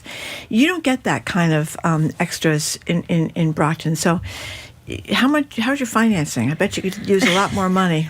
Yes, we could always use a lot more money, definitely. And I think that is one of the main issues, too, that I have with some of these accountability measures is we're never going to be able to put forward the same resources that other communities are, and it puts our students at a disadvantage.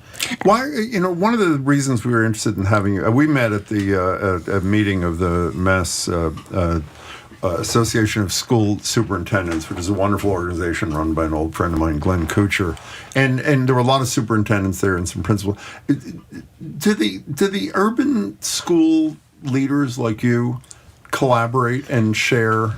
That's why we're most interested in having you about how replicable the good things you've been able to do there are in other communities that haven't seen test scores go up for third graders and those sort of things. Is there a willingness to borrow good ideas from other school districts, or is everybody stuck in their ways? No, absolutely not. I have found it to be very much a network. So in all of the districts I've been part of, I've been part of the Urban Superintendents Network, and we do meet Is there such a thing? Yes. Oh, I didn't know that. I'm sorry. So we meet monthly. I would say the Massachusetts Association of School Superintendents does a really good job of making sure that we have networks. So not only am I a part of the Urban Superintendents Network, but I'm also part of the South Shore Roundtable. So both geographically and demographically, we connect with other superintendents to share best practices and also to engage in advocacy at the state level. So, for example, tomorrow we have our South Shore Roundtable Legislative Breakfast, which we have every year, where we have invited school committee members, city councilors, our state legislators, and we'll be talking to them about the funding formula. We'll be talking to them about issues with transportation and reimbursements to make sure that they have the talking points that they need when they are at the So when State House. parents who are listening right now or live in a district where they wish that some of the things you've been able to implement were happening in their district, what do you say to those parents to empower them to be able to affect more change in their own communities? What's the message? I think to speak with your teachers, to let your teachers know where you are seeing your students fall short, to use those parent-teacher conferences and the communication streams that you have to engage with teachers and let them know where your students may be struggling, especially in their reading efforts. Superintendent, if money were no object, what do you think you'd like to do that would really make a difference in these kids' ability to learn? Well, in my very biased opinion, actually, I would love to expand dual language programming. So I have a background as an English learner, and that was part of my work when I was in the Boston Public Schools. Right, I was the assistant superintendent of the Office of English Learners. In Brockton, we actually have the only global studies school in the state where we have 3 different dual language programs, one in Spanish, Portuguese, and French. And it is one of our most successful models. We have wait lists for that school. Parents are dying to get into that school. And you do see other states that have actually embraced dual language as a statewide model. And I think, in a school district like ours where we do have so many students who are English learners, I think it's the best way to leverage their native language and to actually talk about a level playing field is making it so that our native English speakers are gaining a new language themselves. And why do you think that would matter so much in their learning? Just that having 2 languages is just expand your brain, or what is it? Absolutely. The research shows that it definitely does, and you do see improved outcomes in other states. Now, it takes some time because initially, you will see that the scores may not. It takes, several years for you to see the scores increase because they're developing 2 languages at once. So the English scores may not be that, strong to start, but then you do see overall that they end up exceeding those of monolingual peers. You're going to be on Donald Trump's enemy list if you keep talking like that. So before you go, what I think most of us want to know is when you called Mayor DeMaria after he lost to say how sorry you were, what exactly, I know you don't want to share private conversations. What'd you say to him, Superintendent? What'd you say? I wished him the best of luck in his future endeavors. I'm sure you did. It's great to have you. Hope you come back soon. Thank you so much for having me. Thank you so much for being here. We've been speaking with Priya Tahiliani, Superintendent of Brockton Public Schools. Thank you very much for coming in. Coming up after this quick break, we're going to open the lines to get your thoughts on dress codes. We should mention dress codes in schools, too, Jim. Actually, can we turn the music off for a second? Thanks. Yeah. One second. Okay. I thought Marjorie and I have fought over this, too. Mm-hmm. We're going to talk about dress codes in general in life. She is for dress codes in public schools. Especially the lower grades, like K through 8. I'm against them because we disagree on everything about education. I'm in for them because if everybody wear the same outfit, there's less pressure on what you're going to wear every day. You can decorate your shoes, and you wouldn't have to worry about not having the fanciest shoes. Yeah, but I think it provides yet another avenue for some level of creativity. Decorate Where do your you fall, shoelaces, Jim. That's what you do. Go ahead. So I'm actually undecided on this, and we have a middle school right now that is piloting a uniform policy this year for the first time. They actually did a survey of the families to ask what they wanted, and the majority did say that they wanted uniforms. So this is the first year that they're doing it. Now they are implementing slowly, so it is somewhat of an optional uniform policy at this point. But you do see a lot of students who are opting into it, and saves you money. Definitely. And I'll be interested to see what the results are at the end of the year. But the school committee actually had this exact same debate when we were considering this. But I think a pilot is a good way to go, and also we want to be responsive to our families, because at the end of the day, what I think is one thing, but if our families want it, then we'll continue that next time you're here. Thanks so much. Now you may restart the music, okay. John. Thank you. Thank you very much, Superintendent, for coming in. We much appreciate your time, and good luck with everything down in Brockton. Coming up after this quick break, we're going to open the lines to get your thoughts, as I started to say before, on dress codes. We're going to throw in the schools, too. But we're mostly talking about this because at least one airport in Florida can't wear pajamas anymore. No soft clothes allowed. And they banned Crocs as well. What do you think? Give us a call. Text us. I'm Marjorie Egan. He's Jim Browdy. Listen to BPR 89.7 GBH, streaming at youtube.com/GBH News.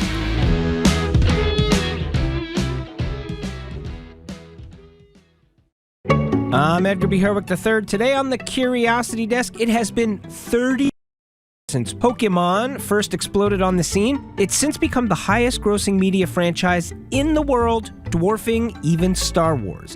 We'll explore the role it's played in culture as first adopters pass their cards down to a new generation of catchers. That's the Curiosity Desk today at 1 on GBH 89.7.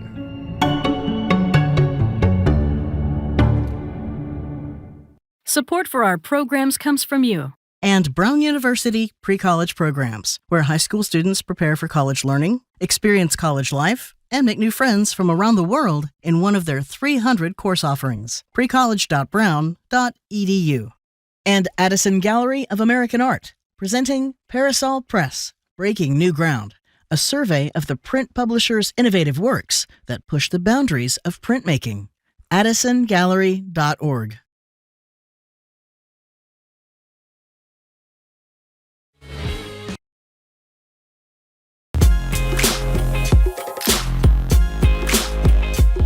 Welcome back to BPR and 89.7 GBH. Marjorie Egan and Jim Browdy streaming on youtube.com/GBH News. Not at the library on Friday. We're finally back on Tuesday, March 10th. We're told our colleagues have done a brilliant job down there upgrading the systems. Can't wait. Mayor Wu will join us on our first day back from noon to 1 for Ask the Mayor. The pandemic undeniably altered our brain chemistry. Months working from home enabled many of us to get a little more lax with our work attire. Neckties and dickies, Marjorie, are out. Comfy shoes and sweatpants were in. Unless, of course, you're flying to Tampa Airport, where cheeky new rules have outlawed Crocs and now pajamas. Here's a quote from their social media. They actually have a sense. They're successfully banning Crocs and giving everyone the amazing opportunity to experience the world's first Crocs-free airport. It's time to take on an even larger crisis. We have some questions about enforcement, for one thing, but this has also got us thinking about the way we dress and are judged for it. Everywhere we go, to work, to school, out with friends. Are you a clothes diehard, jeans, suits, and business casual until you die, or have you welcomed the soft embrace of the terry cloth matching set, which is my dream? 877-301-8970. Now, I'm guessing... No, you go first. You go first. You want to ban pajamas? No, ridiculous. Okay. First of all, it's not just on a plane where sometimes you're there forever or waiting forever, and you may want to sleep. If you want to go in pajamas, you go in pajamas. Crocs, I assume, was a joke there. In life, in all settings, with one exception that I can think of, which I'll mention in a minute, you should be comfortable. I think they have banned Crocs. Didn't they call themselves No, they did. the I said they did. Crocs-free airport? They did. Oh, I thought you said they didn't. No, I'm sorry. If I did, I didn't mean that. In life, no matter what you're doing, as long as you're not disrespectful to others, comfort should be the primary criterion when you're deciding what to wear. There's one exception. If I see Fetterman from Pennsylvania, the senator, last night and this morning, he's on CNN, sitting in his office in Washington in a hoodie sweatshirt. I mean, really? With that exception, my attitude is, if you're comfortable and happy, that's the way you should dress, whether it's in an airport, a school, wherever else, as long as it's not disrespectful kind of thing. Where are you? Obviously, since you like school uniforms, I assume you think people shouldn't wear pajamas on planes. I don't really care about the pajamas, but I really care about the Crocs. I don't want flip-flops, Crocs. I don't want bare feet. I don't want shorts. Crocs are not bare feet. Even if they're bare feet, they're inside the Croc. What do you care? Yeah, they're not really inside the Croc. They're kind of half in, half out. I don't want people sitting next to me in a pair of shorts. Why? What do you care? Because I don't want to touch somebody else's thigh. Well, don't touch their thigh. Well, you're squished in. You shouldn't touch their thigh. You're squished in. You're squished in. Okay, Jim. let's not Sometimes limit you have this. no choice. Let's not limit this. Or you're not squished in really that much, but the person next to you in those short shorts thinks maybe that would be good to be like squished in. You know what I mean? So let's get. You don't want to be sexually assaulted on the airplane. I don't want this to be limited to the airport. We're using the Tampa airport situation as a jumping off point. For example, when you come to work, as you know, I choose to dress up every day. No, I mean, seriously, I come to work in clothes that make me feel comfortable. Yes, well, I, however, wear something nice when we go to the library, Jim.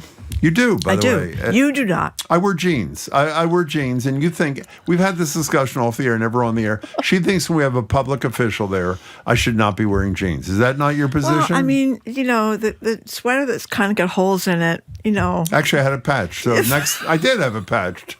This fabulous woman. You got your Mr. Rogers sweater on there. Allie's Cleaners in Inman Square. They patched the sleeve. You got the T-shirt with a few of your breakfast stains left on it. I don't know, Jim. I think you might be able to up your game a little bit at the library. You could be here and wear whatever you want. I wore the same thing now 3 days in a row. Okay, I want to say one more thing about this. Would you not agree? I mean this sincerely, by the way, that your work is better when you feel comfortable?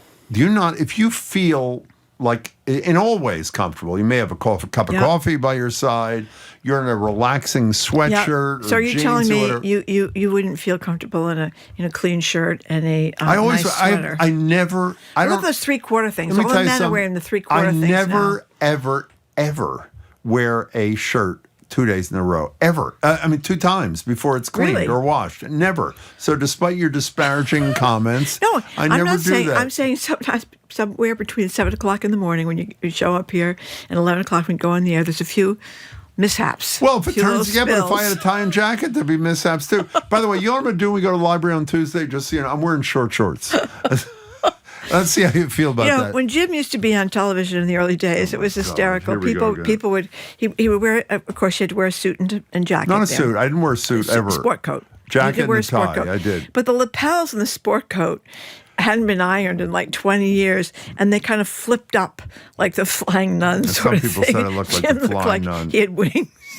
Like he had wings. He was going to take off and fly above the studio. So Zoe, our colleague, says, I've never seen so many patterns on public TV before I started watching Greater Boston. What that was the show most I used to be the head commented of. thing on when you were at Greater Boston? By the way, this is humiliating, and we're going to His get this outfits. out. I would do what I thought was a brilliant interview or a wonderful commentary, and I'd talk to one of our colleagues and say, what were the comments like? Well, there weren't any comments on the commentary of the interview. There were 11 comments on what you were wearing last night. That's right. So that apparently was we like those topic the of fascinating. flying nun look.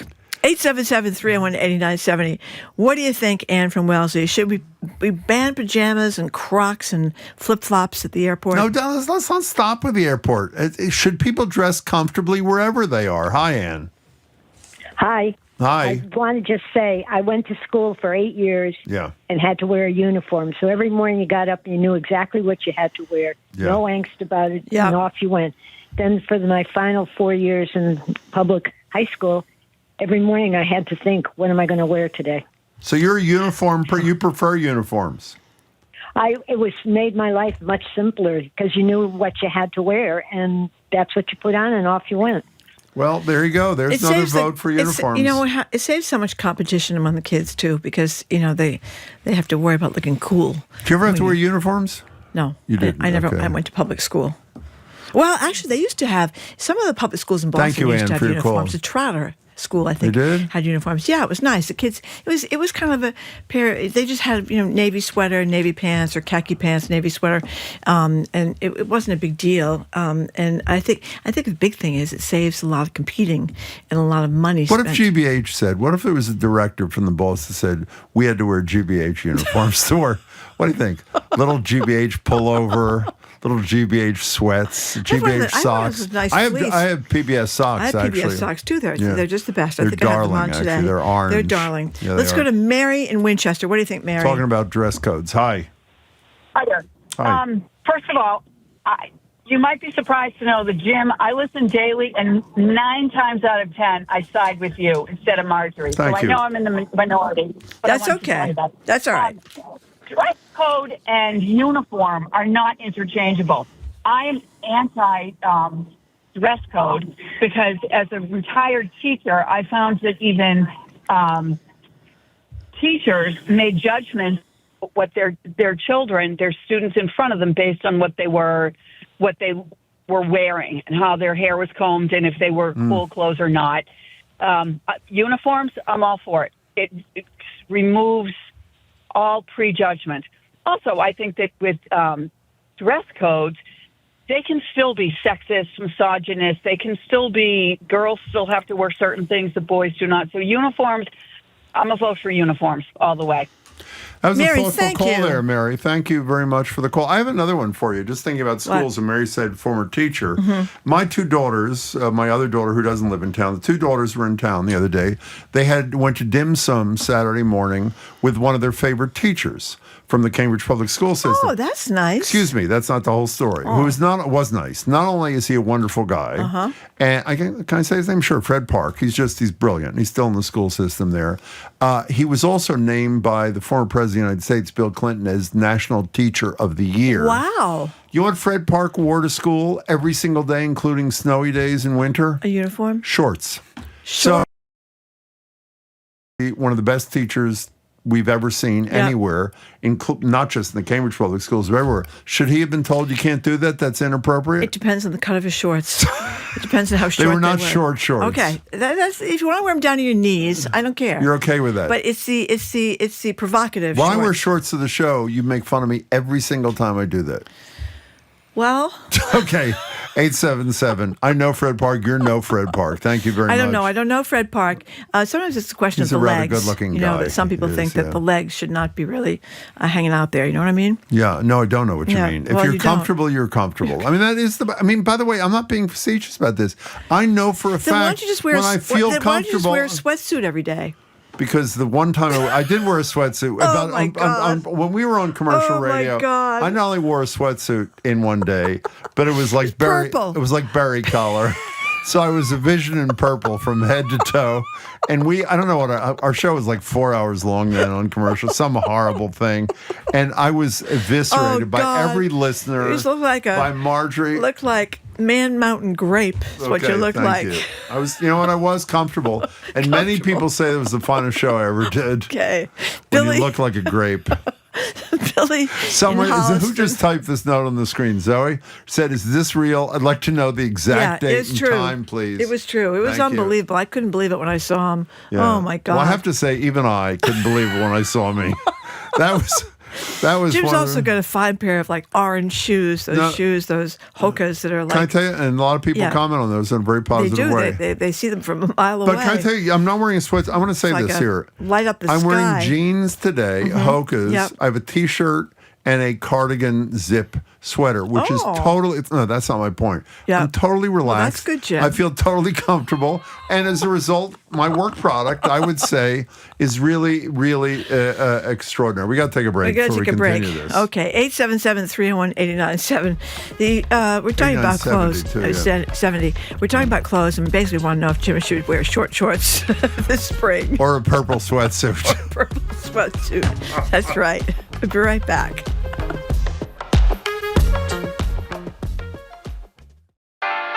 Make getting ready for the day the most productive part of your day. From the GBH Newsroom in Boston, I'm Mark Hurst. Get the local news you need to know. Traffic and transit updates. And weather with meteorologist Dave Epstein. A gusty wind in the afternoon, partly cloudy. When you're getting ready, get ready with us. Time to round up the week with our incisive politics reporter, Adam Riley. GBH's Morning Edition with Mark Hurst. Weekdays starting at 6 on GBH 89.7 and streaming on the GBH News app.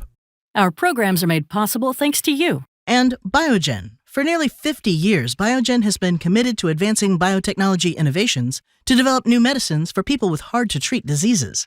Biogen, making breakthroughs happen. Biogen.com. And Speakeasy Stage Company, presenting The Antiquities, a genre-defying retrospective on the human experience. Starts March 6th and runs through March 28th. Ticket info at speakeasystage.com.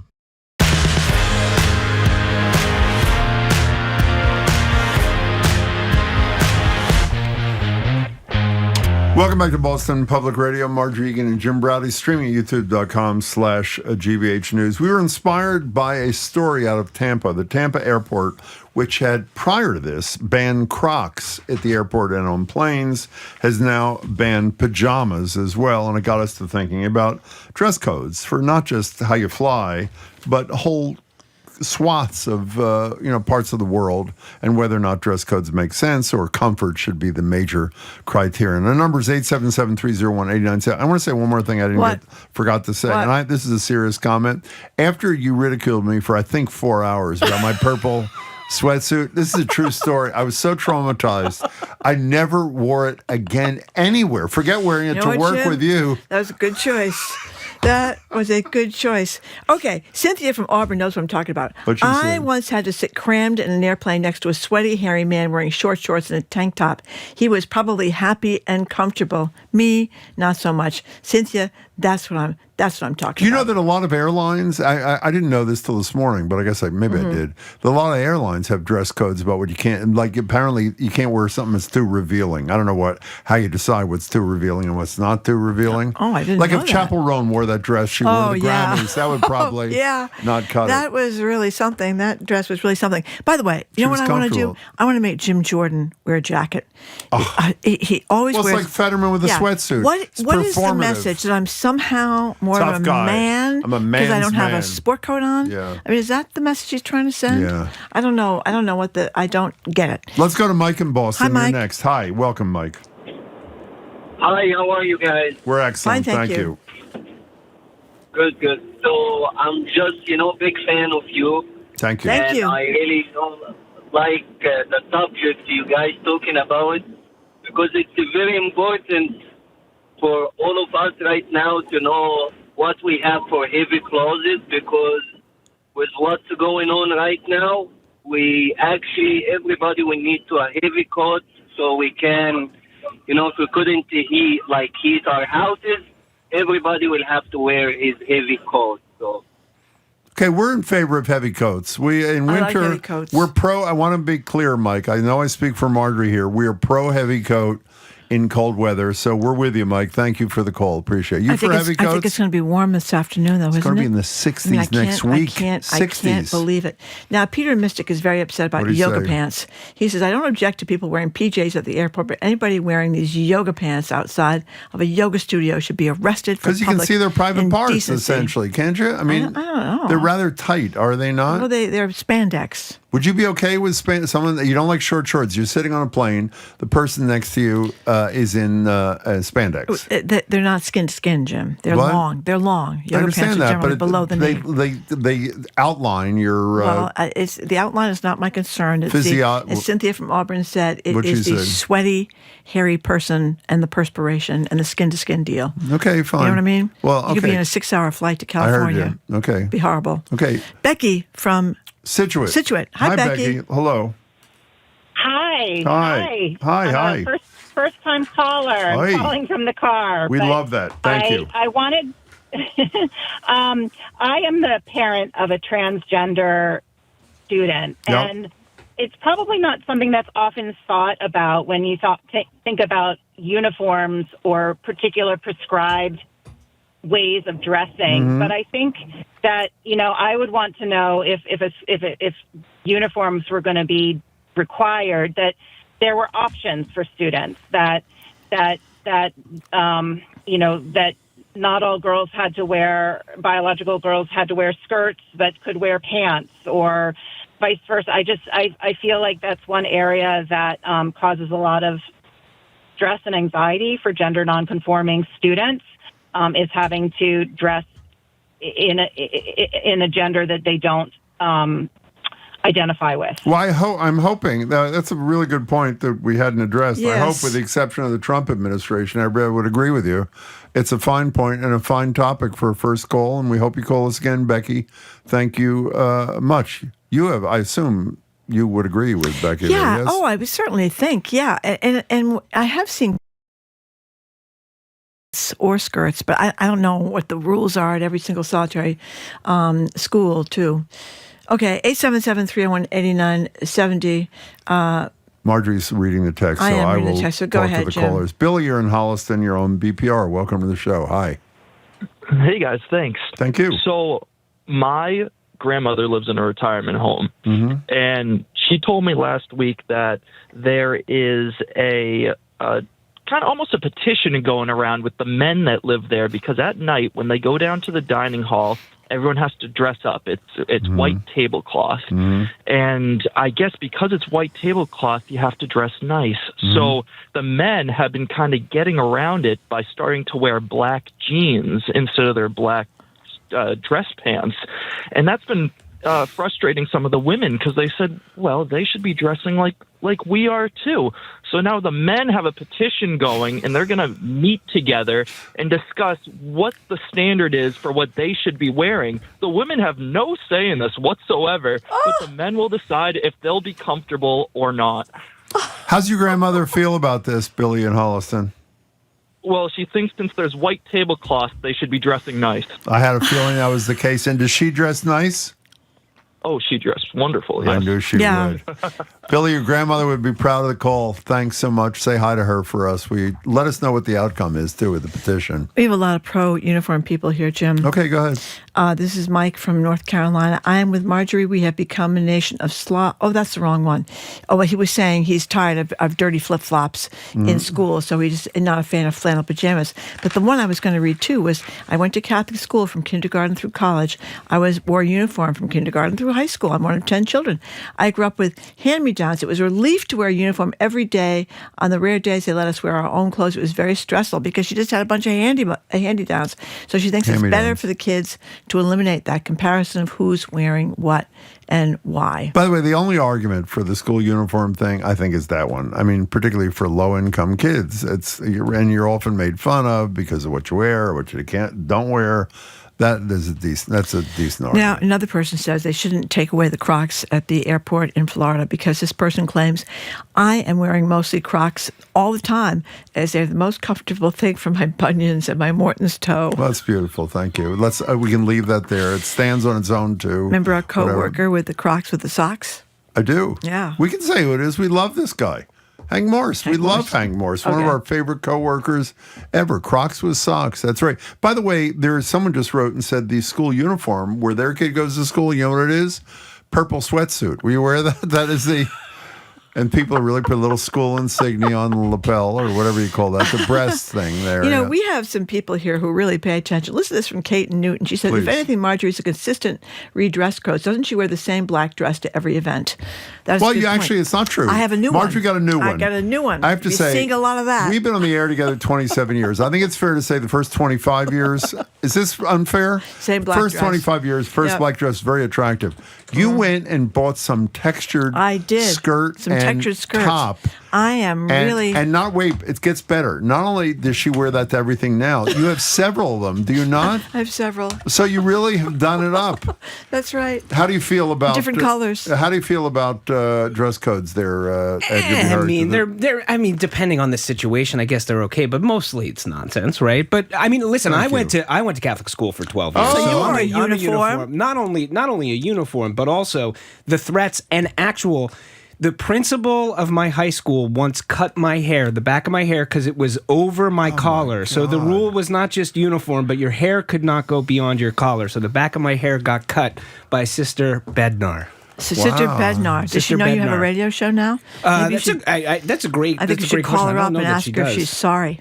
Yeah, I don't think she's sorry. You know what she would say? You're welcome. It was because I cut your hair that you learned the kind of discipline it takes to host a radio show. What was the uniform you had to wear? What was the uniform like? So it was slacks and a shirt and a tie, but it was sort of like a clip-on, or not a clip-on, the one where it's kind of got the band and then it's got a hook. You know what I mean? Would it come down to like your belly button thing or what? Yeah, definitely. So that was grade school, and then high school was a little bit looser. So you either had to have the blazer or a cardigan sweater, but you could wear any slack shirt tie that you wanted as long as it was slack shirt. Now, did you decorate part of your outfit? Did you decorate, like a lot of people decorate their saddle shoes or something like that? I didn't decorate saddle shoes. No. Okay. I mean, I would wear fun socks or fun ties like in high school. You know what I mean? You find ways. Creative socks. Did you ever wear a purple sweatsuit? Anything? No? Just at home, Jim. Okay, fine. Just at home. What are you doing on your show in 3.5 minutes? Well, I kind of want to jettison the show and go find out what's going on at this home in Holliston. I want to hear how this vote goes around the white tablecloth thing there, right? Right. Now, here's a question for you. What would you say if I just asked you, what do you think is the most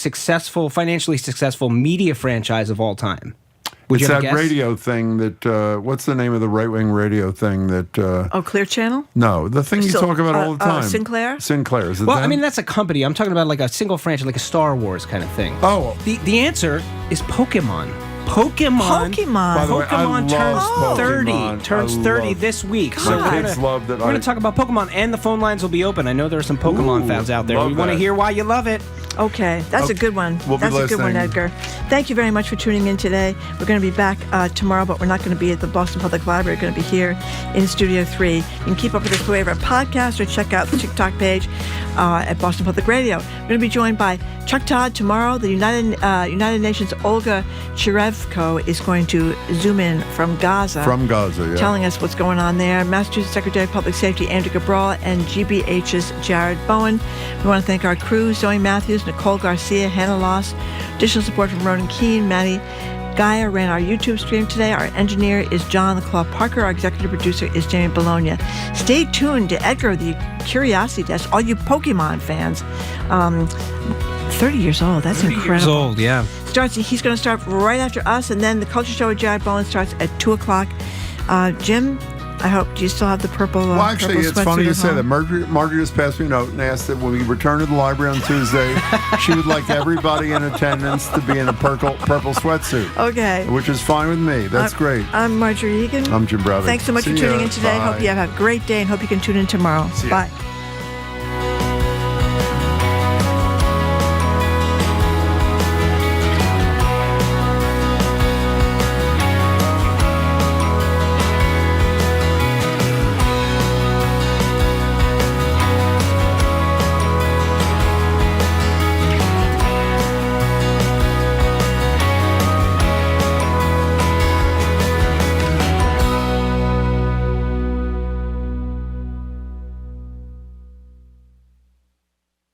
From the stories of centuries past to discoveries that will define our future, How Did We Get Here's, how-tos, and more. Journey with us down the rabbit hole on the Curiosity Desk. Coming up next on GBH 89.7. Support for GBH comes from you. And the law firm of Davis Malm, building client relationships one transaction at a time. Learn more at davismalm.com. Davis Malm. Lean, agile, strategic. And Boston College, with its year-long in-person fellowship, Boston College Companions. Accomplished professionals can reflect together, explore new directions, and consider the next step on their journey. More at bc.edu/nextchapter. You're listening to 89.7 WGBH HD1 Boston. Online at gbhnews.org. GBH News. What matters to you? I'm Edgar B. Herwick III. Today on the Curiosity Desk, it's been 30 years since Pokemon first exploded into the public consciousness. 3 decades on, it has become the highest-grossing media franchise in history. Bigger than Mickey Mouse, bigger than Harry Potter, Barbie, bigger even than Star Wars. We'll ask, why is it we just can't quit Pikachu, Charizard, Mewtwo, and the rest? And there is a really big gash running through the heart of Boston. It's been there for a while. We call it the Mass Pike. What if you could build housing, parks, and shops on top of it? Turns out, you can. The appeal is, it's deceptive. You know, there's this highway in the middle of the city. It's empty land. It's aching to be filled. It's just really hard. That's all ahead this hour on the Curiosity Desk. Live from NPR News in Washington, I'm Windsor Johnston. The Senate is expected to vote this afternoon on a resolution to pull back military action in Iran. NPR's Sam Greenglass reports President Trump ordered sustained strikes without authorization from Congress. The War Powers resolution is not expected to pass, but its sponsor, Democratic Senator Tim Kaine, says the measure can be brought for a vote again. This thing evolves, and the virtue of a War Powers resolution, it's not a one and done. The vote comes after top Trump administration officials briefed all lawmakers on Tuesday. Republican Senator Josh Hawley initially backed a failed resolution to curb intervention in Venezuela, but said he is not likely to vote to limit the action in Iran at this time. They reiterated that there are no troops on the ground and there haven't been at any point, so that's significant, which is a difference from what happened in Venezuela. A similar resolution is slated for a House vote on Thursday. Sam Greenglass, NPR News, Washington. Department of Homeland Security Secretary Kristi Noem is back on Capitol Hill today, this time testifying before the House Judiciary Committee.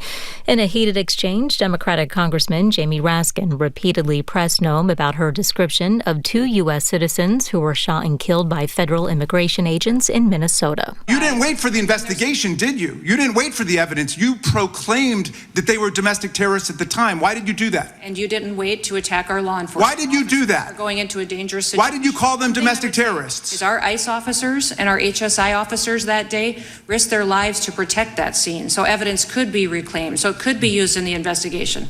Because those violent rioters that were So you're proud of the fact that you called them domestic terrorists? Is that what you're telling America? When asked directly to apologize, Noem refused to walk back her remarks, saying the investigation into the shooting is still ongoing. Her appearance comes a day after a bruising Senate hearing where members of her own party questioned her leadership. The price of crude oil appears to be leveling off after a big jump earlier this week. NPR's Scott Horsley reports on the economic fallout from the U.S. war with Iran. Crude oil prices have jumped more than 10% since the U.S. and Israel launched their attack on Iran over the weekend. Most of that jump came Monday and Tuesday. Prices appear to be stabilizing, with Brent crude now trading above $80 a barrel. President Trump is hoping to restart tanker traffic through the Strait of Hormuz just south of Iran by offering Navy escorts through that critical choke point. U.S. gasoline prices continue to climb. They're up about 20 cents a gallon on average over the last couple of days. AAA says the price of diesel fuel now tops $4 a gallon. If that's sustained, it could raise the cost of everything that travels by truck or train. Scott Horsley, NPR News, Washington. Stocks are trading higher on Wall Street at this hour. The Dow was up 326 points. The Nasdaq Composite also trading higher, up 329. This is NPR. Good afternoon. With the latest from the GBH Newsroom, I'm Henry Santoro. Toy maker Hasbro, which is moving its headquarters to Boston from Rhode Island, has filed a lawsuit against the Trump administration demanding a refund of the tariffs that it paid last year. Mass Live reports Hasbro did not say in its complaint how much it is seeking from the federal government, but its annual report, which was published on February 25th, said it paid $44.9 million in tariffs last year. The U.S. Supreme Court recently ruled that Trump's tariffs are illegal. Many businesses on Cape Cod were shut down for nearly a week following the blizzard of 2026, and that's renewing calls for better protection of utilities. The Cape Cod Chamber of Commerce Chief Executive Officer Paul Nedzwicki says the Cape needs a plan to improve the grid. How do we make the Cape Cod electric grid more resilient? And it's not just burying the lines. It's not necessarily burying the lines for every single home on the Cape. But we need a plan. We don't have one. Nedzwicki has proposed forming a task force to look into the issue. He recommends providing subsidies for generators in remote areas where burying cables may be too costly. Eversource says putting cables underground can cost as much as $6 million per mile. Celtics host the Hornets at the Garden tonight. Exhibition baseball. The Red Sox get their first look at the 2026 New York Yankees this afternoon. That game just now getting underway. Sunny and upper 40s. It's 48 in Boston right now. I'm Henry Santoro. This is GBH News. Support for NPR comes from NPR stations. Other contributors include Progressive. Progressive Commercial Insurance protects small businesses from retailers to tradespeople. Progressive covers a variety of business needs with a range of coverages. More at progressivecommercial.com.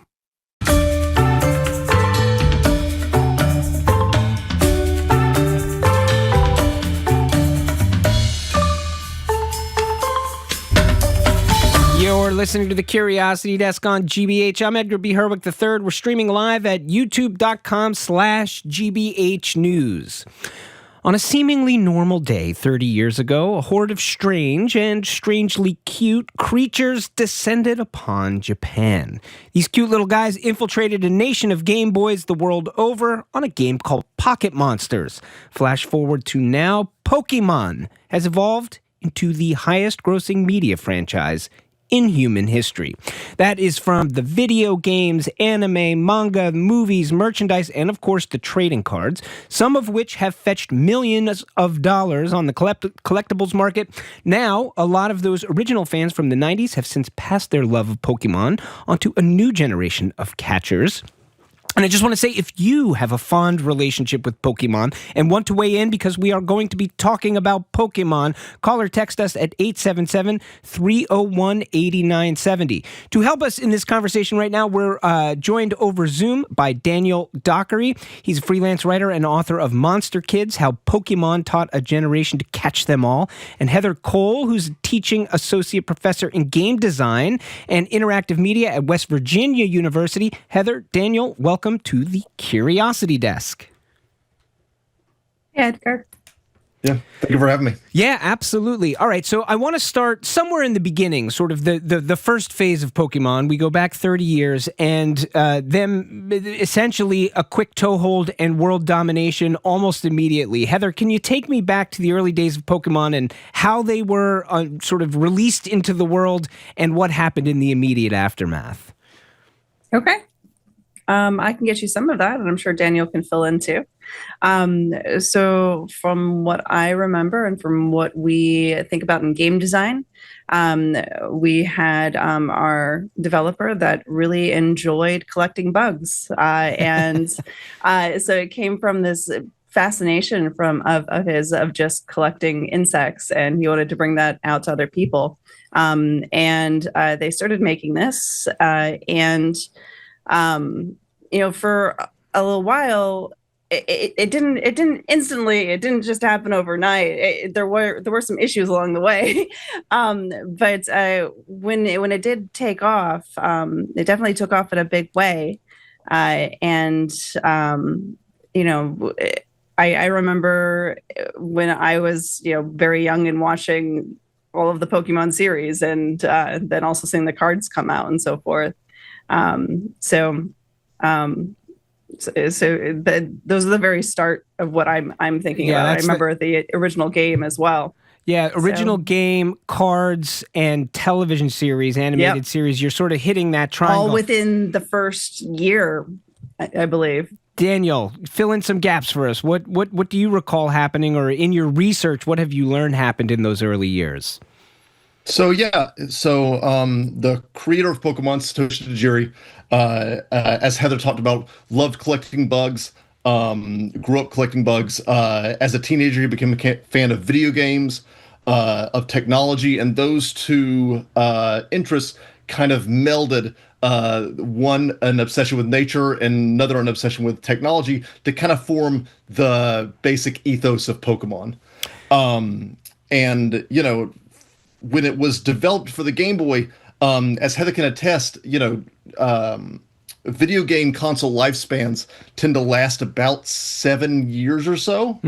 And so when Pokemon came out, it was in 1996, and that's about the tail end of what everyone thought the Game Boy could achieve. And all of a sudden, Pokemon comes out. It becomes a massive hit. It effectively doubles the lifespan of the Game Boy, and kind of takes the world by storm. And the gotta catch 'em all mentality of Pokemon doesn't just extend to the many monsters in the game, but all of a sudden all of the other games and the anime and the cards and the merchandise, and it becomes this massive international success and kind of a cultural watershed moment. A cultural watershed moment, and as is often the case when there are cultural watershed moments, there is a little bit of hysteria on all sides that breaks out. I want to play a little sound here of Pastor Phil Arms telling his parishioners during the height of the original Pokemania that Pokemon games summon demonic forces. Pokemon is a game that teaches children how to enter into the world of witchcraft, how to cast spells, how to use psychic phenomena, how to put to work supernatural powers against their enemies, how to fantasy role play. Pokemon world is a world of the demonic, of the satanic. The world of the demonic, the world of the satanic. If you want to weigh in on that world, that is the world of Pokemon, give us a call at 877-301-8970 or text us. That's 877-301-8970. Daniel, you mentioned the ethos of Pokemon. I wonder if you could both weigh in a little bit. And, believe it or not, I think there are still people out there who they hear the word Pokemon, they kind of vaguely know what you're talking about, but maybe don't understand the nature of the world. What is the ethos of Pokemon? What are they? What do you do? You have to collect them, obviously. Like they're characters. So no matter what game it is, no matter what part of the franchise it is, you're collecting them. You're a part of this world. It's highly imaginative. So, when they're talking about demons and devils and so forth, they often talk about those kind of things when something's imaginative, right? It's that ethos of collect them all, that ethos of, there are a lot of people out there that have collections, and people that enjoy doing that really get hooked on this kind of game. It doesn't matter what kind of collection they have, but this particular collection, you can collect fun little characters that are just they could appeal to you in a lot of different ways. Let's talk about that appeal a little bit. When Pokemon first enters the world, I think there are about 150 different Pokemon, probably when Daniel, you and Heather were younger and entering the franchise. That feels like about the number. I think there's closer to 1,000 now. So you have all of these different characters. What does the nature of there being these different kind of characters with a different look and, in theory, I guess, a different personality, a different thing that they do, how has that contributed to the way people connect with this franchise? Is it that they can find these different types of creatures? Pokemon is a great representation of something that is very universal and very singular at the same time. Universal because, the collecting drive it has, and because everyone loves to collect and everyone loves to, in the case of Pokemon, have the strongest and the ones that, adhere to most of their personal tastes, but also singular in that regard because every person's Pokemon collection is kind of different. They all have different favorites. If you play through the game, they all have a different team of 6 of them. They all have different strategies that they go with. And so that combination of things that is very, very, that is very worldwide, and the combination of things that are very, very personal to you make it extremely appealing. Even though Pokemon, as you said, is the biggest entertainment franchise of all time, no two people, especially when you're, a young child getting into it. We're talking with Daniel Dockery and Heather Cole about the Pokemon phenomenon, which is 30 years old now. Heather, design is one of your things. I wonder if you could weigh in on the design of these characters and why they are so lovable. Yeah, sure. So it has a lot to do with what Daniel was saying with how you can relate to them. So when we see each of these characters, yes, there's a universal aspect to all of them, in which how they're designed, they can appeal to pretty much everybody. But each one of them is also unique. Each one of them has this unique silhouette. It's designed in a way that if you remove it from the rest of it, you can identify it. If you remember the ads in between the TV shows, who's that Pokemon, right? Where it would have the silhouettes and you would try to guess who it is. That is a strong way to just start making a character. And that strong individual identity to each of those, along with having at least one aspect in there that is familiar to a player. Like, so for example, even take the ones that were just recently released. I was looking at one of them, it was like Browen or something like that. The relational aspect of this plant guy with this unibrow, right? So there you've got one relational aspect, or maybe someone identifies to the earthy nature of it, right? So there's always something that, as long as you have a piece of that Pokemon that you can identify with, then it can follow into something that you can enjoy. Yeah. We got an anonymous texter who says, Pokemon cards cause numerous fights and tears during recess, the bane of every teacher's existence. I see you both kind of nodding, like we know that this can also happen. And as we've been saying, the phone lines are open if you want to weigh in, 877-301-8970. We're going to go to the phones now, and Shayna in Rhode Island. Welcome to the Curiosity Desk, Shayna.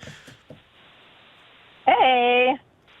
How are you guys? We're good. We're talking Pokemon. What do you got? Well, man, that Pokemon is now, for better or for worse, actually become my life now. It started out as just a way for my husband and I to connect with our son, who when he was 4 years old, started collecting Pokemon cards. And then over the years, we started playing Pokemon Go together, which became this really popular app and a way for Pokemon fans to connect with each other in person and have community events. And then one day I don't really know what happened, but it turned into a full-time live stream business, and we also have a brick and mortar store. So all day, every day, we're just talking Pokemon, we're collecting Pokemon, we're playing Pokemon. But I think what's great is it's just a really nice, wholesome hobby, and something that we've come to find out is that it knows no boundaries when it comes to age. There is a plethora of collectors who are doing it for, as a way to connect with their family, or because they just really have this nostalgic feeling when they start to look at the cards again. And it's been a great way for us to meet other individuals who are kind of just into the hobby, and the community is just incredible. Shayna, what do you sell at the brick and mortar store? So we currently sell, if Pokemon makes it, we sell it. So we have graded slabs, which are, Pokemon cards that go to a grader, and then they get, a grade based on their condition. And so they're called slabs. So we have slabs, we have binders that are filled with both vintage and modern Pokemon cards. Pokemon also comes out with elite trainer boxes. So you get like 8 or 9 packs inside and a promo card. Then they also have booster boxes, which have become super expensive over the last several months. And one of the things that a lot of local card shops are having to contend with right now are scalpers, because they will now hang out the day before. And, it's like Black Friday every few weeks. Every day is Black Friday. Thank you, Shayna. What's the store called? What's the store called? So we're Chepachet Village Trading Cards. We're in Chepachet, Rhode Island, then we stream on eBay Live. Yeah, thank you. Thanks for that call, Shayna. So much in there that I want to get into. One is just the nature of the amount of merchandise that's out there. I mean, we've talked about the games, we've talked about the cards, but it's also it's just any kind of piece of merchandise you can think of. You can get it with Pokemon on it. How has that sort of contributed to the lasting nature of this franchise? And how has Nintendo done it? It feels like this is something you could teach in a business school about how they're able to kind of maintain this franchise. I see you both nodding. Daniel? Yeah, Pokemon has maybe the best brand synergy I've ever seen, maybe out of any franchise. One thing that it does really well is that it's very good at inviting people to all the separate pillars. So if you're a fan of the games, it's very easy to jump from the games to jump into the adventures of Ash Ketchum on the anime. And if you watch the anime, it's very easy to see how that could, push you to maybe checking out the cards. And if you like the design on the cards, it might be very easy to look at the other merchandise. And it's so, a lot of Pokemon success is built on the ability for people to say, I'm going to get into this, and then I can get into this easily, and get into this easily, and then get into this easily. And also at different stages of your life, when you're a little kid, and you don't quite understand, maybe how to play the card game, the anime is more inviting. And then when you learn how to read a little bit better, you play the. And, as the last caller was talking about, you really grow up with it. And then Pokemon is kind of there at every step of the way to say, okay, you were into this part of Pokemon, now maybe try out this part. Heather, as Pokemon changes, do the characters change along with it, or are they once a character comes out, is that written in stone? Or over this course of the 30 years, have we seen an evolution of characters inside of this universe as well? That's a good question. I would say that we've definitely seen an evolution of characters. I feel like they probably get even new people in to come up with some of these, because they come up with new ones like pretty much every 3 months. But they still they go to their core tenets. It doesn't matter if they're a little bit different. They're always going to be styled in a similar way. They're always going to be kind of evolving around this idea of shape language and how it should be formed. Like if it's going to be cuddly and fun and rolly, it's going to be more circular. It's usually very bright.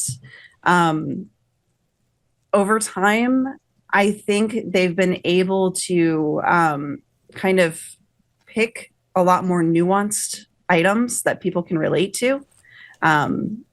I think at first, a lot of their characters were probably designed on things that were more generalized. But I think over time, they were able to get more into different cultures and get a little bit more of a nuance too. Is what I'm thinking. It's not a question I had thought about prior, so I'm thinking about it on my feet. We like that. That's all right. We're live here, so let's go. You're listening to the Curiosity Desk on GBH. We're talking with Daniel Doherty and Heather Cole about the Pokemon phenomenon. I want to talk a little bit about it. It's been mentioned earlier here, Pokemon Go. I think a lot of people might remember. I think it was at 19. What year did Pokemon Go? 2016, I think it was. Mm-hmm. And this is, I can remember, sort of that spring or summer, whenever it was, just parks filled with people walking around with their phones out in front of their face. This seems like this was a pretty big deal for Pokemon and something that really kind of reinvigorated interest in this franchise. How big of a deal was Pokemon Go when it came out, Daniel? Pokemon Go was huge. We all kind of knew of the late 90s, what was called Pokemania, where Pokemon's popularity wasn't just skyrocketing, but conversations about Pokemon were everywhere. You turn on the local news at night and there was a conversation about Pokemon. You turn on MSNBC and there was Pokemon. And Pokemon Go really brought back not just Pokemon being a popular thing that everyone was into, but conversations about Pokemon, conversations about the community that Pokemon kind of inherently drives, conversations about controversy. If you look back at the summer of Pokemon Go, there was, one of my favorite examples is the news story about the two guys that fell off the cliff playing Pokemon Go because they got so distracted. They lived, but still, it was that kind of Pokemon's everybody's minds and the tip of everybody's tongues at the same time. And all of it reawakened Pokemon, not just as a form of entertainment, but as a real cultural force. You're listening to the Curiosity Desk. We're talking about Pokemon. We're taking your calls at 877-301-8970. We're going to go to Renzo in Westboro. Renzo, you got a favorite Pokemon? You got something you got to say about Pokemon? This is your time and this is your place. Oh. Wow, there's too many to pick just one, but I think if you asked anyone in my family, we'd all come up with different answers. I do like Gengar. That's always been a favorite of mine since I was a kid. So I grew up in the 80s and 90s, and I had Pokemon on my Game Boy, actually, which is like how it all got started. And I grew up abroad, so I didn't have access to the cards. But then a few years ago, I had a long break with Pokemon. When I came back to it when my son was around 8 years old, I discovered that there were like 800 new ones. So I had a lot of catching up. But did you get into the card thing? Did you get into the card thing, Renzo? Oh, yeah, for better or worse, we are a Pokemon collecting family. What's the worst?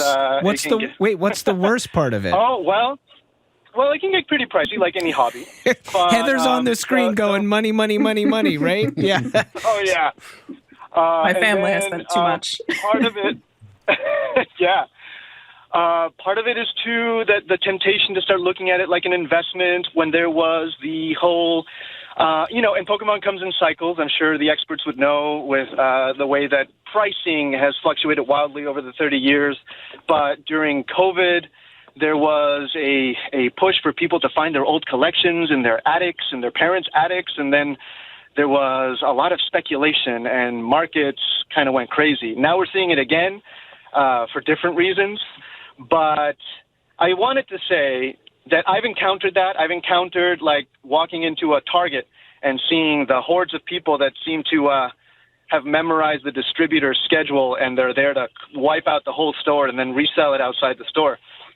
But I also encounter, and I like to try to keep this alive myself, the good community aspects of it. So like when we're in a local card shop and I see a much younger kid getting into Pokemon and opening his first packs, for example, his or hers, I encourage my son, if we have extra cards, to kind of gift something, to get them interested in their own collection, to pay it forward, because when we were starting out, someone did it for us.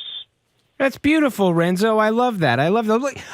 Daniel, Heather, I would like to talk about the community a little bit, because I think, Daniel, earlier you were talking about this nature of Pokemon as sort of like it can be specific and universal at the same time. And I sort of feel the same way about any subculture or community, right? There are aspects of any community that are all similar, and then there's stuff that is very specific to that. So, as we just heard Renzo talking about, for better or worse, what is the vibe of like the Pokemon community? What is the thing that's specific about it?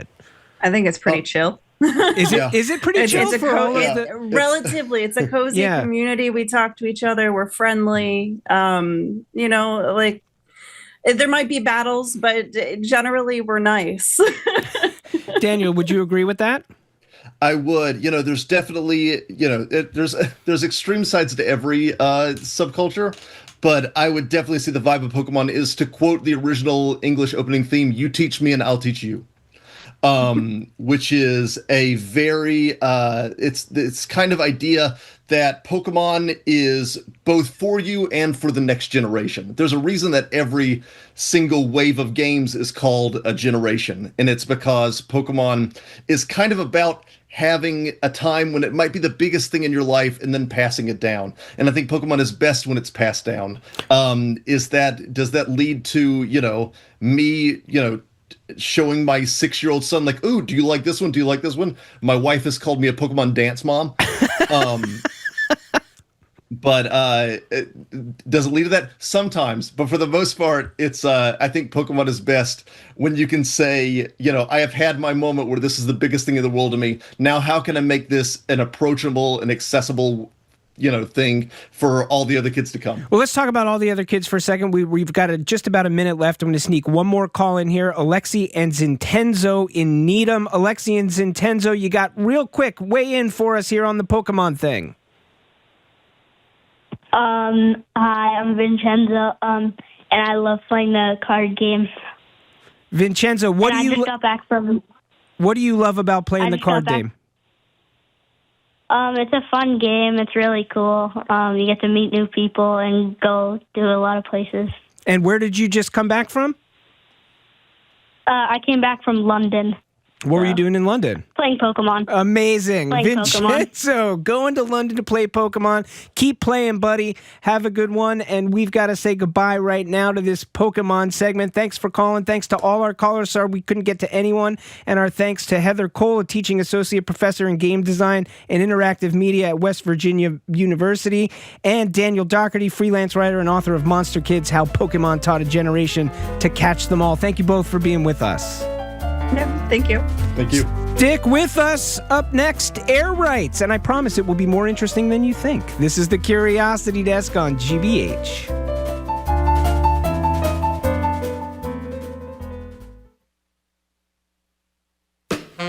I'm Jared Bowen. Coming up on The Culture Show, Toni Morrison didn't just tell stories, she reinvented how stories could be told.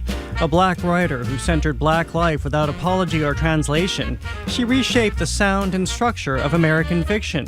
Novelist and critic Namwali Serpell joins us to discuss Morrison's enduring influence, documented in her new book, On Morrison.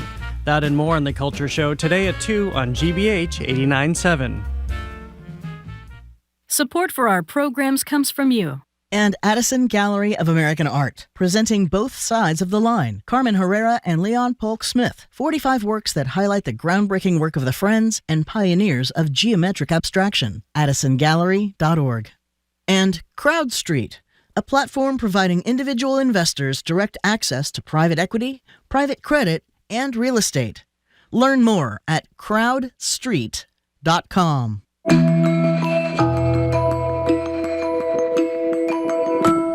You're listening to the Curiosity Desk on GBH. I'm Edgar B. Herwick III. We're streaming live at youtube.com/GBH News. Our senior producer, Aidan Connolly, is with me right now. Hello. Aidan, happy Inauguration Day. And with you, Edgar. Who are we inaugurating? Yes, most of the presidents in American history, from George Washington through to FDR. So like John Adams, the Madisons, the Monroes, the Chester A. Arthurs. That's right. Thomas Jefferson, Abraham Lincoln, David Rice Atchison, Herbert Hoover. Wait, Edgar, You know, I hate to correct you on your own show, but yes. I think I know. I don't know everything about presidents, but I've never heard David Rice. Who is David Rice Atchison? David Rice Atchison, yes. So, as you've gathered, Inauguration Day used to be March 4th. That was per Congress, and then the 12th Amendment. But when March 4th would fall on a Sunday, the Inauguration Day ceremony wouldn't be held until Monday, and the incoming president would take the oath privately at home on the Sunday. Oh, I see. And it is kind of like that today, too. I think I remember President Obama did a private swearing in on a Sunday for his second term. That's right, exactly. So, but in 1849, President James K. Polk, his term officially ended per the law at noon on Sunday, March 4th. And then Zachary Taylor, who was the president-elect and his VP, chose not to get sworn in publicly or privately that Sunday. He did not take the oath until the Monday. Okay, I think I get it. And even though he was VP, his term would also have ended at noon on Sunday. And per the line of succession at the time, next up would have been President pro tempore of the Senate, and that was Senator David Rice Atchison of Missouri. Okay. So some people argue that technically David Rice Atchison, American president number 11 and a half. That's right, for a day. For a day. And speaking of today, right to my right here, we have Gal Tieperman-Loton from GBH News with us to tell us 4 things we need to know today. Gal, hello. Hello. Great to be here with you guys on this fine day. What's going on? So we are about 100 days away from the start of the World Cup games. Yes, here they come. Yes. Maybe. And FIFA has plans, as you know, to host some of the games at Gillette Stadium. But there's an issue. The town of Foxborough has not yet issued a permit for the events. So what is the holdup here? Okay, so the Federal Emergency Management Agency, FEMA, has promised that it would give the town $7.8 million for security costs. The money hasn't been delivered yet, in part because FEMA is under the Department of Homeland Security, and as you know, Congress decided not to give Homeland Security new funding while they discuss how to deal with violence ICE agents have committed across the country.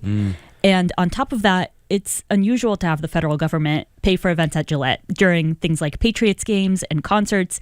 It's usually the Kraft Group, which owns the Pats, that pays for security. Right. Okay, Gal, so what does this mean for Foxborough? So the local host committee, Boston Soccer 2026, is trying to smooth things over by offering to pay for some things local police officers will need to patrol around the games. Select Board Chair Bill Yukna isn't happy with that idea. This is him last night. I'm a little frustrated with the fact that a third party wants to be involved with the acquisition, implementation, and deployment of this stuff. That's not at all what we intend, and that's not what we're going to allow. But Select Board members also said they want to work it out and see the World Cup come to their town. This has been fascinating to follow. And there's a deadline on this, right? I think it's March 17th, so we'll obviously keep following this. I suspect there could be more twists and turns to come. What else is happening today, Gal? So people in the town of Holden, which is just north of Worcester, have rejected zoning law changes that would have allowed developers to build multifamily housing in town without getting special permission. Now, the state wants Holden to update its laws to get into compliance with the MBTA Communities Act. Yeah. That's the law that encourages dense housing near public transportation centers. Right. But since voters rejected the zoning changes, and this is the second time, it's likely that they'll now face a lawsuit from Attorney General Andrea Campbell. Interesting.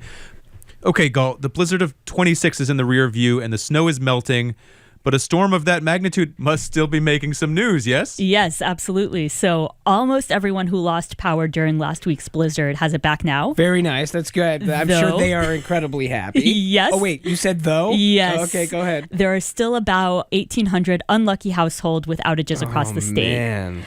And the Cape got it the worst. Cape Cod Chamber of Commerce CEO Paul Niedzwiecki said he wants a more concrete plan to prevent this next time. Here's what he told CAI. How do we make the Cape Cod electric grid more resilient? And it's not just burying the lines. It's not necessarily burying the lines for every single home on the Cape, but we need a plan and we don't have one. He mentioned burying power lines. That's an idea that Eversource said would cost about $6 million per mile. That sounds like a lot.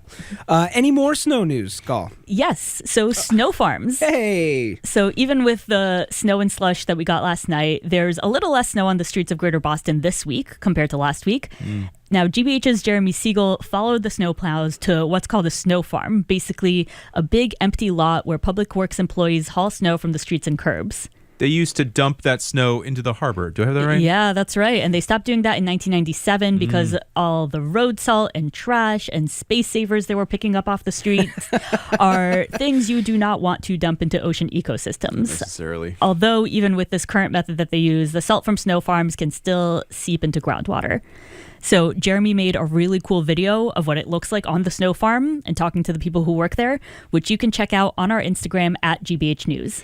Thank you very much. That's Galt Zieperman-Lotan, who writes the GBH Daily newsletter. If you want to get all the local news you need in your inbox every weekday, subscribe for free at gbh.org/daily. Thank you, Gal. Thank you. Thanks, Edgar. If you've wandered around Back Bay in the past year, you would have seen the result of a construction project right on Mass Ave. A new hotel, an office building, a public plaza with shops, all of it built right on top of the Mass Pike. Well, just ahead, we're going to talk about why Boston hasn't done more projects like that. And if you're one of those skeptics who thinks Boston can't do big things anymore, our guest Matthew Kiefer begs to differ. Boston is important to humanity. I know that sounds grandiose, but I believe that it is a city that plays a role in humanity's future. And so over time, it is going to continue to grow and evolve. Humanity and zoning codes. That's next on the Curiosity Desk. Stay with us.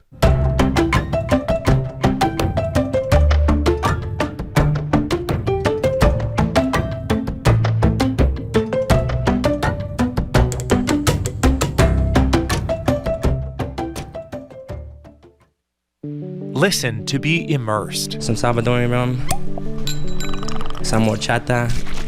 Listen to be transported. After a 3-hour flight, you land in Guantanamo. Flight attendants prepare for arrival. Listen to get perspective. And if that's what mattered, what didn't matter? What was just noise? Listen to All Things Considered from NPR News.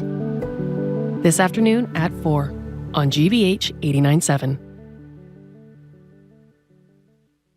Support for GBH comes from you. And Brown University pre-college programs, where high school students prepare for college learning, experience college life, and make new friends from around the world in one of their 300 course offerings. precollege.brown.edu. And Vivo Performing Arts, with an Irish celebration curated by Martin Hayes. The celebrated Irish fiddler brings together a lineup of guest artists for a vibrant cultural celebration. March 18th at Symphony Hall. vivoperformingarts.org.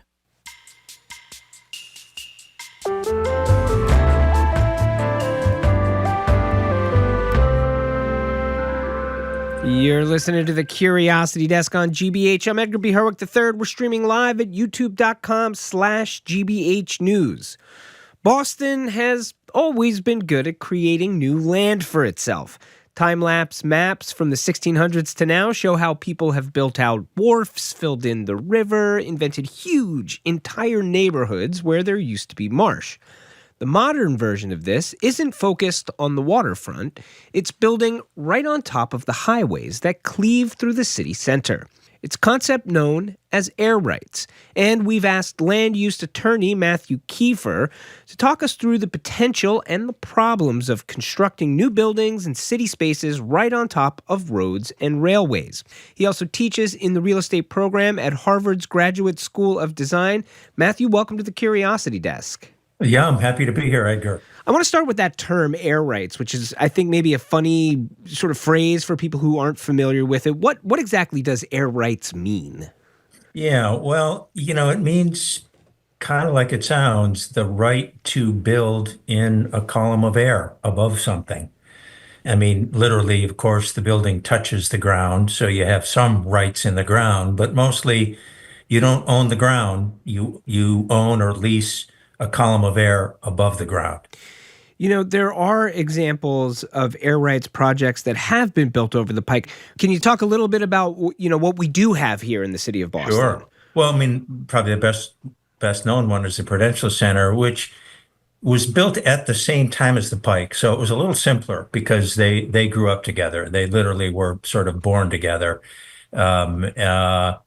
Since then, there really have been only a handful. They're in the part of the turnpike that comes right into Boston, which is the part we're talking about, say, from the Alston tolls into, near South Station.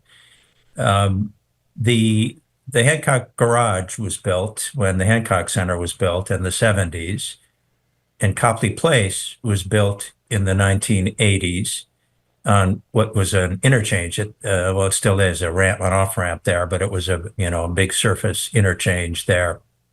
And that opened, I think, in 1984, 1985. And then there was a very long drought. And that's only recently with Fenway Center and Parcel 12, we've kind of, we've overcome, separate developers have overcome those challenges. But it took 40 years to do that. You said the term Parcel 12. Now, you can pull up a 25-year-old map on the city website that shows the Mass Pike from downtown to Alston divided into parcels. So theoretically, the way I understand it is you could have a building project on each of those single individual parcels or combinations of them. But as you say, we had this huge drought. Very few have been proposed. Even fewer have been built. Can you help us understand why? Yeah. I was involved for a number of years in a project that didn't end up going forward called Columbus Center that would have been on parcels 16, 17, 18, and 19. It would have been on 4 parcels right between the Back Bay, the South End, and Bay Village. And maybe that's a good way to answer your question about why there's been such a drought. The appeal it's deceptive, Edgar. You think there's this highway in the middle of the city. It's empty land. It's aching to be filled. It's deceptive, though. It's really, really challenging to build a major project on top of an active transportation corridor. And I would say 3 categories of challenges. They're basic, just engineering construction challenges. Yeah, this makes sense. I'm not surprised to hear you say that. I mean, just the idea of, there's cars or trains traveling underneath. It sounds like it's going to be difficult to build over really that. Hard.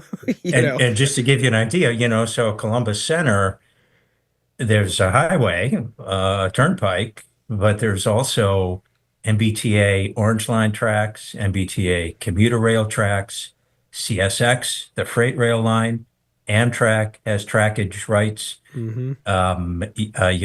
between South Station and, the main Amtrak line of the Northeast Corridor. And all of those agencies or entities have their own engineering requirements and parameters, their own review process. And of course, as you'd expect, they care a lot about what gets built on top of them. And that it not compromise their operations. You're not going to shut down the Orange Line for the 2-3 years it takes to build a project on top. So, you've got to figure out how to land your project. You've got to do construction around those active highways and railroads. You have to ventilate and light the underside of the deck when you're done. You got to figure out how to carry those spans that are much longer than a typical column spacing on a building, 30 or 40 foot column spacings. You can't get away with that. You need bigger beams or trusses to carry the loads. They're tricky in a lot of ways. They're complicated Swiss watch buildings, and they're expensive for that reason. Each of those railroads has their own protocols about the flaggers. A lot of the work has to be done at night, so it's double time, triple time that you're paying to do the work in the middle of the night. The turnpike is a toll road. Those tolls pay the bonds. When we were doing Columbus Center, they said, we are not going to let you do anything that compromises our toll revenue. Our bondholders, are not going to like that. So you're operating on the patient while it's running a marathon. And it's not one, it's 5 marathons all being, run in parallel. It's a really intricate process to do. We're talking with Matthew Kiefer. He's a land use attorney. We're talking about air rights in and around the city of Boston. Matthew, you talked about 3 sort of breaking the challenges into sort of 3 categories. Sound like the engineering is one, the money is to, what's the third one? Yeah. Well, the third one is, I would just call it broadly, maybe political challenges. It's the approval process for these projects. So the buildings on top of air rights generally have to be pretty big. Part of it is all the stuff that's normally underground has to be on top. So that makes them bigger. The mechanical rooms, the garage, the storage space, whatever you would put, in the basement of a building has to be on top.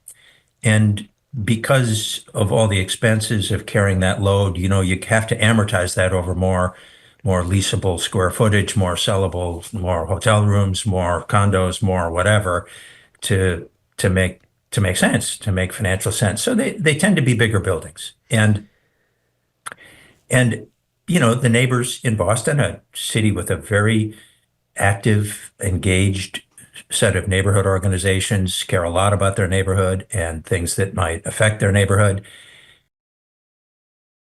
The public air rights like this, their expectations are even higher because it's a public agency that is doing this. So those kind of work at cross purposes. You have bigger buildings on the one hand and higher expectations from the neighbors on the other. It takes some time to navigate that. That's one political challenge. And a second one is just the amount of intergovernmental cooperation that's needed here. You alluded to this Columbus Center project, which you were involved with, as sort of a case study that kind of gives an example of why these things are so hard to pull off. Let's talk a little bit more about what happened there. I mean, my understanding is it went through 10 years of planning. A lot of these challenges that you are talking about were navigated along that path, and project work began. And then what happened? Yeah, it was painful, Edgar. So what happened basically was the global financial crisis. After all that time, as you said, about 10 years from 1997 to 2007, and while waiting for final financing, our client, the developer, decided to begin construction at risk, sort of out of pocket. And then, 2008 happened, and capital sources dried up. It was a condominium project. The condominium market was softening. It basically became impossible to get financing for the project. So they ended up having to withdraw, terminate the lease, actually pay to remove some of the improvements that they'd started to put in, and the project never went forward. It was really a victim of bad timing. Well, we're now almost 20 years out from, that 2008 collapse and the Columbus Center project, not coming to fruition. As you pointed out, we have a couple of new air rights projects in the city, notably project at Mass Ave in Boylston that opened last year. There was a mix of retail, office space, a hotel. Have we cracked the code somehow? In pulling off a couple of these recently, does that show a path forward for how to do this moving forward? Yeah, it's a really good question. So I think crack the code may be a little too strong. I would say everybody learned from the experiences of Columbus Center that didn't go forward and the two that have. So it's easier, or I would say it's less hard. It's never going to be easy. The real estate market is uncertain enough that you need a developer who sort of sees the future and says, it's going to take me 2 or 3 years at least to get this project approved and launched. And by then the world's going to look different. So I'm willing to do that now, start that now, even though I'm probably not going to be able to finance it right now. I've got some time to worry about that. We talk about financing a lot. And I know some of, these air rights projects, certainly the ones in the earlier days here in Boston, there was public money involved in that, whether it be federal money or money from the state. Is that a piece of the puzzle here? Yes, it definitely is. It's not like a piece of land where I say, if I'm a lender, I say, well, if the developer falls flat, at least I have a piece of land, and that's going to be worth something to somebody else. So it's hard to do these without public support. And what do you say to the person out there, and they are not hard to find, who, whether it be building on the ground or building a sports stadium or building something with air rights, kind of goes, wait a minute, you want the taxpayers yet again to pitch in to help a wealthy developer who has lots of money to do this job? What's the case to that person? Yeah, I mean, the case to that person is, think of it less as the public is spending money that goes into the developer's pocket. It's really more of an investment. The public benefits in soft ways, but also in economic ways. That project generates lease revenue to the Turnpike over time, to MassDOT over time.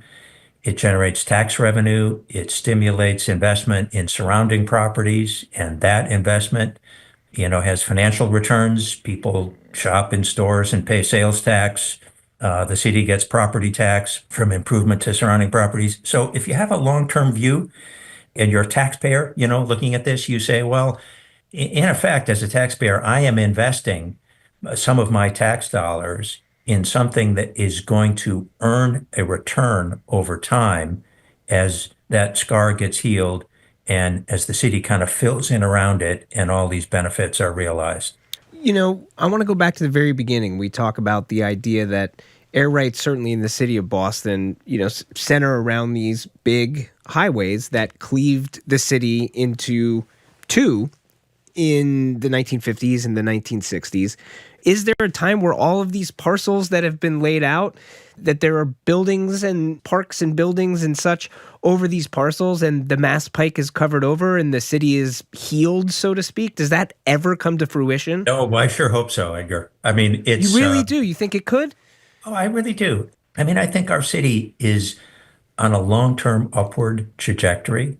This is a city with a storied past and a bright future. It's where religious freedom began.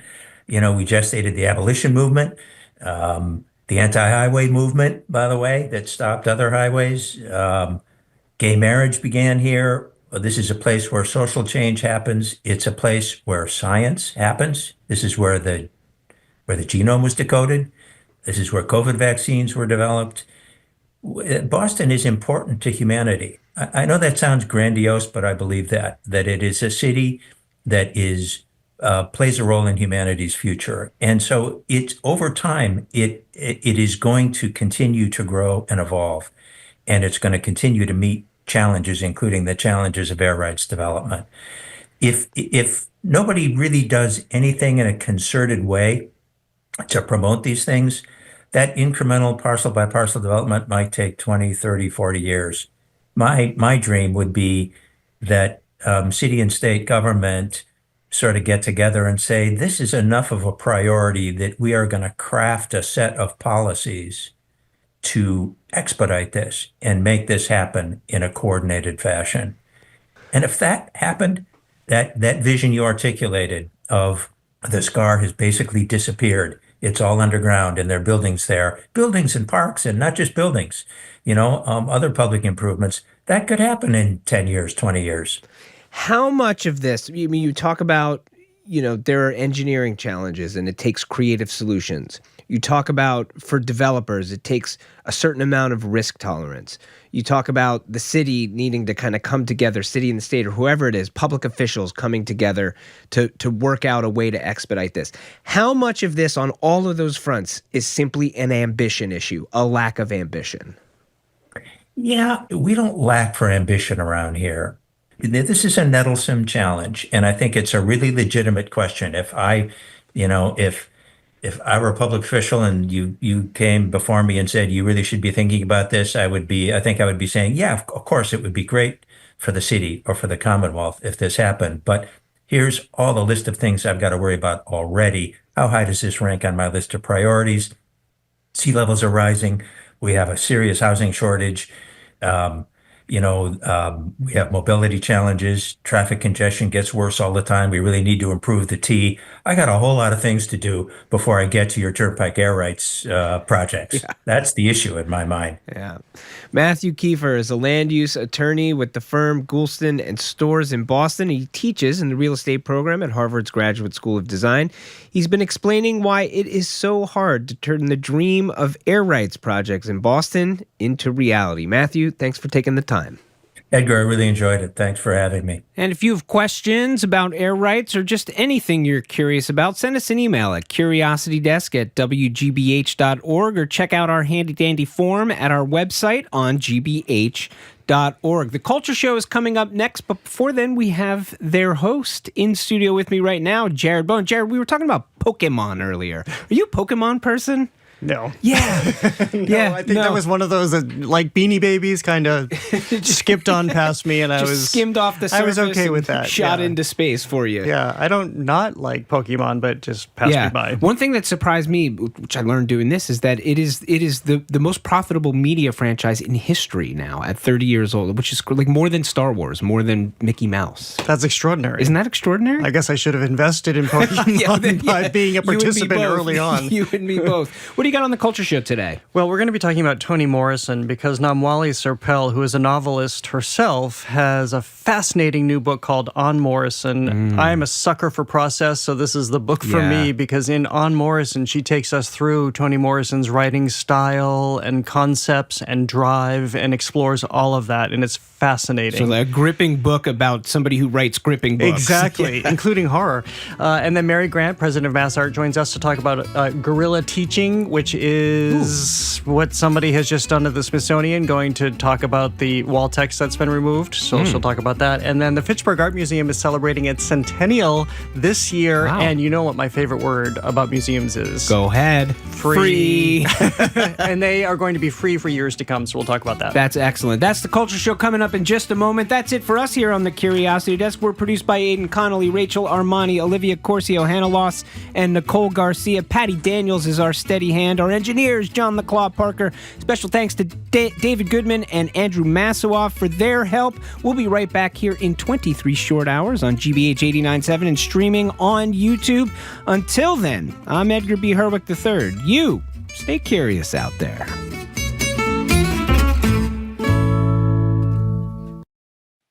What's trending? What's interesting? What's going on around town? We're talking all things arts and culture on The Culture Show, next on GBH 89.7. Funding for our programs comes from you. And Babson College, where students can learn to lead with impact and become a driving force for change. Babson's graduate virtual open house is on March 18th. Registration at babson.edu/gradopenhouse. Acts of dedication, sacrifice, and ingenuity are hallmarks of being a parent. It's the same in the animal kingdom, and nature reveals those stories. Narrated by Richard Attenborough. Watch Nature, Parenthood, tonight at 7:30 on GBH2. You're listening to 89.7 WGBH HD1 Boston. Online at gbhnews.org. GBH News. What matters to you? Good afternoon. With the latest from the GBH Culture Show news desk, I'm Henry Santoro. The Boston rock scene was stunned to hear the news yesterday that Joseph Sater, co-owner of the Middle East restaurant,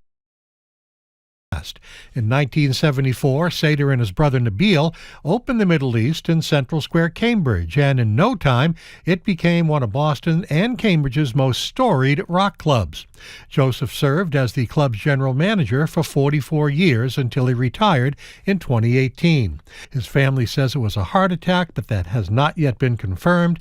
Joseph Sater dead at 73. And speaking of the Middle East, one of the bands who played there for years was a band called The Liars, fronted by a frenetic guy named Jeff Mono Man Connolly. The Liars amassed a very large and very loyal following. It was announced just recently that Jeff has cancer, and a who's who of Boston rock royalty are throwing a benefit for him at the Middle East on Thursday, March 12th. On the bill are Mission of Burma, Unnatural Acts, Classic Ruins, The Dogmatics, The Flies, and Hilton and Melissa. And finally, it was announced this week that the Aerosmith Rock and Roller Coaster at Disney's Hollywood Studios in Florida has shut down for renovations and will reopen as Disney's Rock and Roller Coaster starring the Muppets. And while the Aerosmith name may have already been removed from the marquee, where it has been since 1999, one thing Disney can't take away is Steven Tyler singing I Love Trash at Elmo.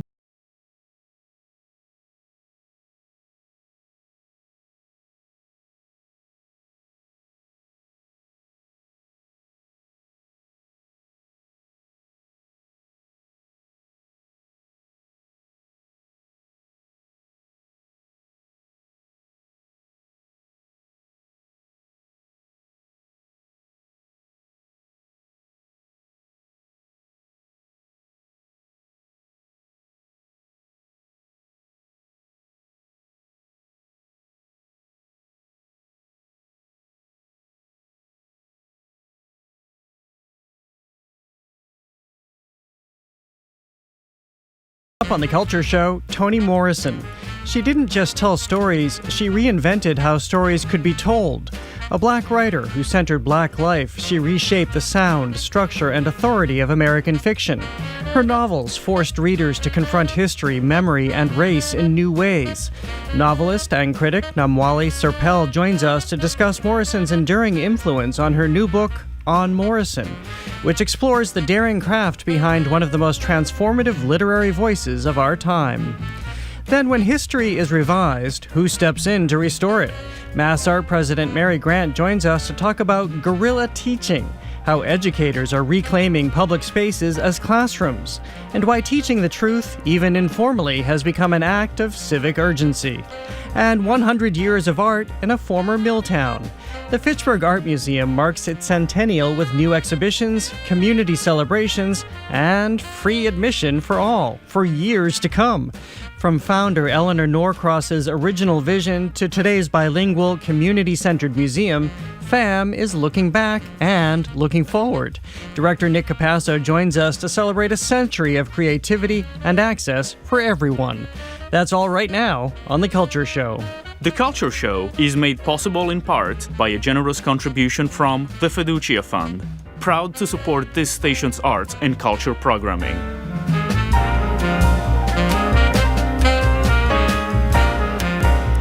I'm Jared Bowen. This is The Culture Show, live on 89.7 and streaming on the GBH News YouTube channel. For generations of readers, Toni Morrison didn't just write novels, she reshaped the possibilities of American fiction, placing Black life at its center and freeing it from the need to explain itself. Her novels broke open the form of storytelling itself, bending time, shifting perspective, and drawing on folklore and horror. She confronted history, humanity, and race with language that was both unflinching and lyrical. Her work earned her the Nobel Prize in Literature and secured her place as one of the most influential writers of the 20th century. Toni Morrison's work continues to inspire close study and interpretation, including in a new book by award-winning novelist and critic Namwali Serpell. A professor of English at Harvard University, she's known for both her fiction and her literary criticism. So, in her new book, she brings the sensibility of a novelist and the analytical rigor of a scholar to Morrison's work. In On Morrison, she re-examines Morrison not simply as a cultural icon, but as a daring literary architect. Namwali Serpell, welcome to The Culture Show. It's great to have you here. Thank you so much for having me. Well, I love process. I love to understand how artists work, how they create, the architecture that they employ. Your book, I can't tell you how much I enjoyed reading this book. I should clarify for people, it's not a biography. This is about how and why and what Toni Morrison wrote.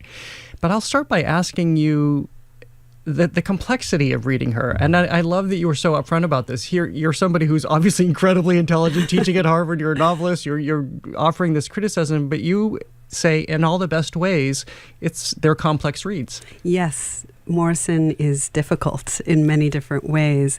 And part of the project of the book was not to explain her difficulty away or to clarify anything. It was to trace out the extremely precise ways that she constructed difficulty as an ethos in her work.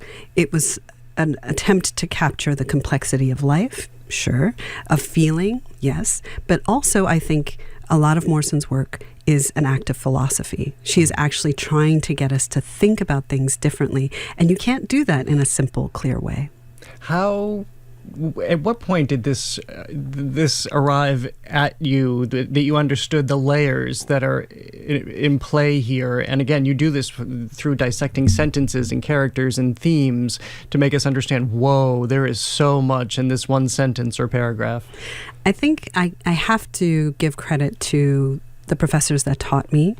When I was an undergraduate at Yale is when I first read Beloved in a classroom.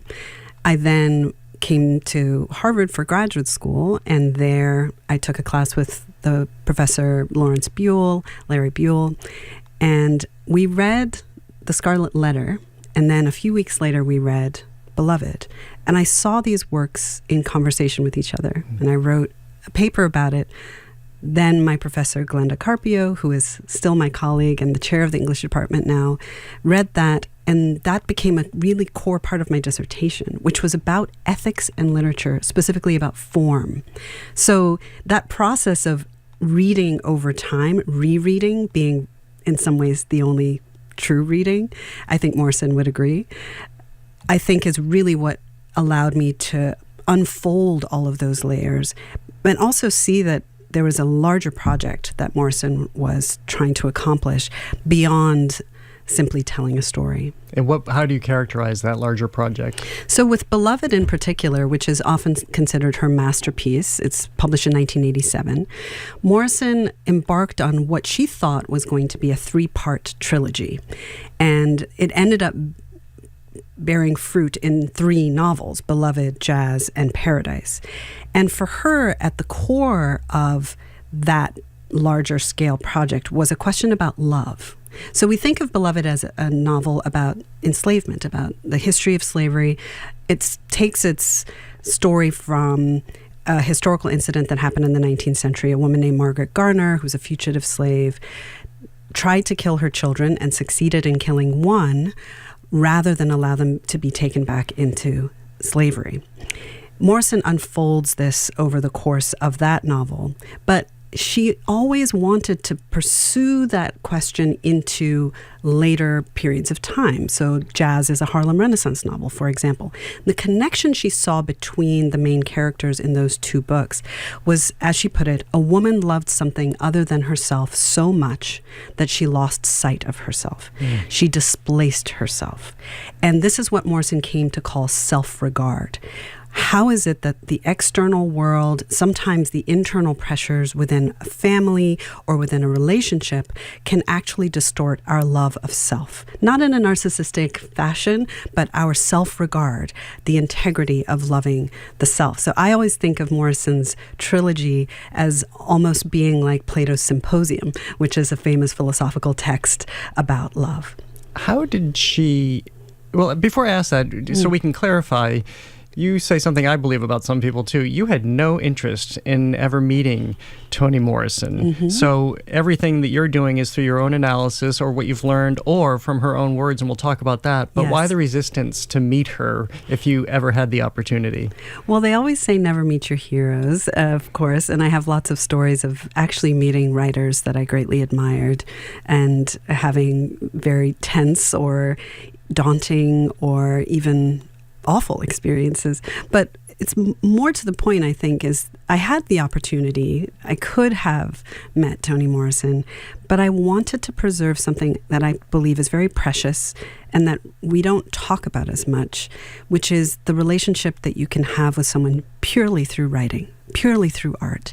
It's a relationship Morrison herself had with writers, especially those, of course, who had passed away. But I think there's something really powerful about being able to have that influence work primarily through language. You know, she talks about that literary experience of reading and writing as one's own mind dancing with another's. And to me, that is such a beautiful relationship. I almost didn't want to shadow it with a real or personal relationship. So knowing that, how do you think she looked or wanted to put her work out into the world. I was struck, you mentioned Fran Lebowitz, her really good friend. We just had her on the show recently, actually. And Fran Lebowitz talked about how underappreciated Toni Morrison was. Did it matter to her that people were understanding her novels and works on a much deeper level? I think she was very happy with the support that she received from readers from the very start. In the archives at Princeton, where her papers are, you find those blueprint copies of letters that she wrote to people. So, often you don't have the copies of the letters the author wrote to someone else because the someone else has them. Yeah. But you have these, like, the copies from back in the 70s. And she was writing individual responses to fans, arguing with them about the books, explaining certain things or saying, yes, actually, you were right about that. And so in that early period of time, you can see her really kind of gathering a conversation with a community. But she says about The Bluest Eye, her first novel published in 1970, that she didn't think she would have more than 200 readers or so. That was enough for her because she took pleasure in what she was doing. And she knew what she was doing was good, as she puts it. I think later on, she expressed frustration that literary critics, reviewers, and eventually, scholars and professors in universities were not talking about her work at the level of form, specifically not about her engagement with Black aesthetics or cultural forms. And it felt like that was a call to a lot of readers to start thinking about the work more seriously. I took it as something that was still needed in 2025, and I decided I would bring the knowledge that I have of the literary tradition, but also the knowledge that I have of Black cultural traditions to bear on reading Morrison's experiments with form, which is what I think Fran Lebowitz means when she says that's actually what gets neglected, is how experimental and avant-garde a writer she was. I'm speaking with Namwali Serpell, an award-winning novelist, literary critic, and professor of English at Harvard University. Her new book is On Morrison. Staying with The Bluest Eye for a moment, there was so much candor on the part of Toni Morrison as well, including saying she didn't necessarily... We know that this is a book that is banned throughout America in schools and libraries. Even Toni Morrison didn't necessarily understand why this was being taught to younger people. Yes. I think this is a trend. It's one I've come to understand still exists as a Zambian writer myself who writes about my country, that a lot of educational work tries to take advantage of the literary world, in particular marginalized writers from different communities that haven't necessarily had the representation that they deserve, as a way to teach young people about Blackness, about Africa, about womanhood, about queerness, right? And what happens is books that are written for adults end up being taught to children. It's very, I think, disconcerting, because on one hand, you want young people to read your work, of course. On the other hand, as Morrison said of The Bluest Eye, this is not for children. It's about a child, but actually this is scary. She did, I will say, change her mind. I think the censorship that people applied to that book is one reason. She was a free speech absolutist. She was vehemently against censorship of any kind. But I think she also felt that she'd heard enough stories of young people who, in reading The Bluest Eye, came to find a language to talk about the abuse they were experiencing, which is also the abuse that the main character, Pecola Breedlove, experiences, that she thought, well, if it's giving people a language to talk to adults about what's happening to them, then I'm okay with it. But it requires really careful teaching. It requires contextualizing that information. I think it also requires going back to the text, rereading it when you're older, because you'll find something much more nuanced and complex than when you're first exposed to it. You talked about it being scary and how aligned she is with, of all people, Edgar Allan Poe. Yes, she loved Poe. We see horror throughout her work, but we don't necessarily think about that with Toni Morrison.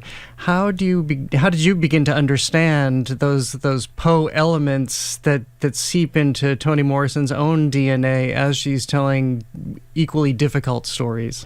I think Morrison, you could say the same thing for Shakespeare. There's a lot of blood and guts in Shakespeare too, and there's a way in which one is not supposed to reveal the violence and grotesque and abject experiences of the body if you are trying to present a positive face for Black womanhood, say, or Black excellence. We call it respectability politics, right? And so other writers can get away with talking about things that are interesting, real, violent, true, also kind of fundamental to the nation we live in, without having these, aspersions cast on them. And I think a lot of people take Morrison's investment in horror or violence as another reason to find her difficult to read. But I think she was very, very aware that you cannot hide. You cannot shy away from violence or the truth of violence. You have to confront it. Because if you don't, what ends up happening is erasure. You erase history. You erase the fact of those children that Margaret Gardner tried to kill.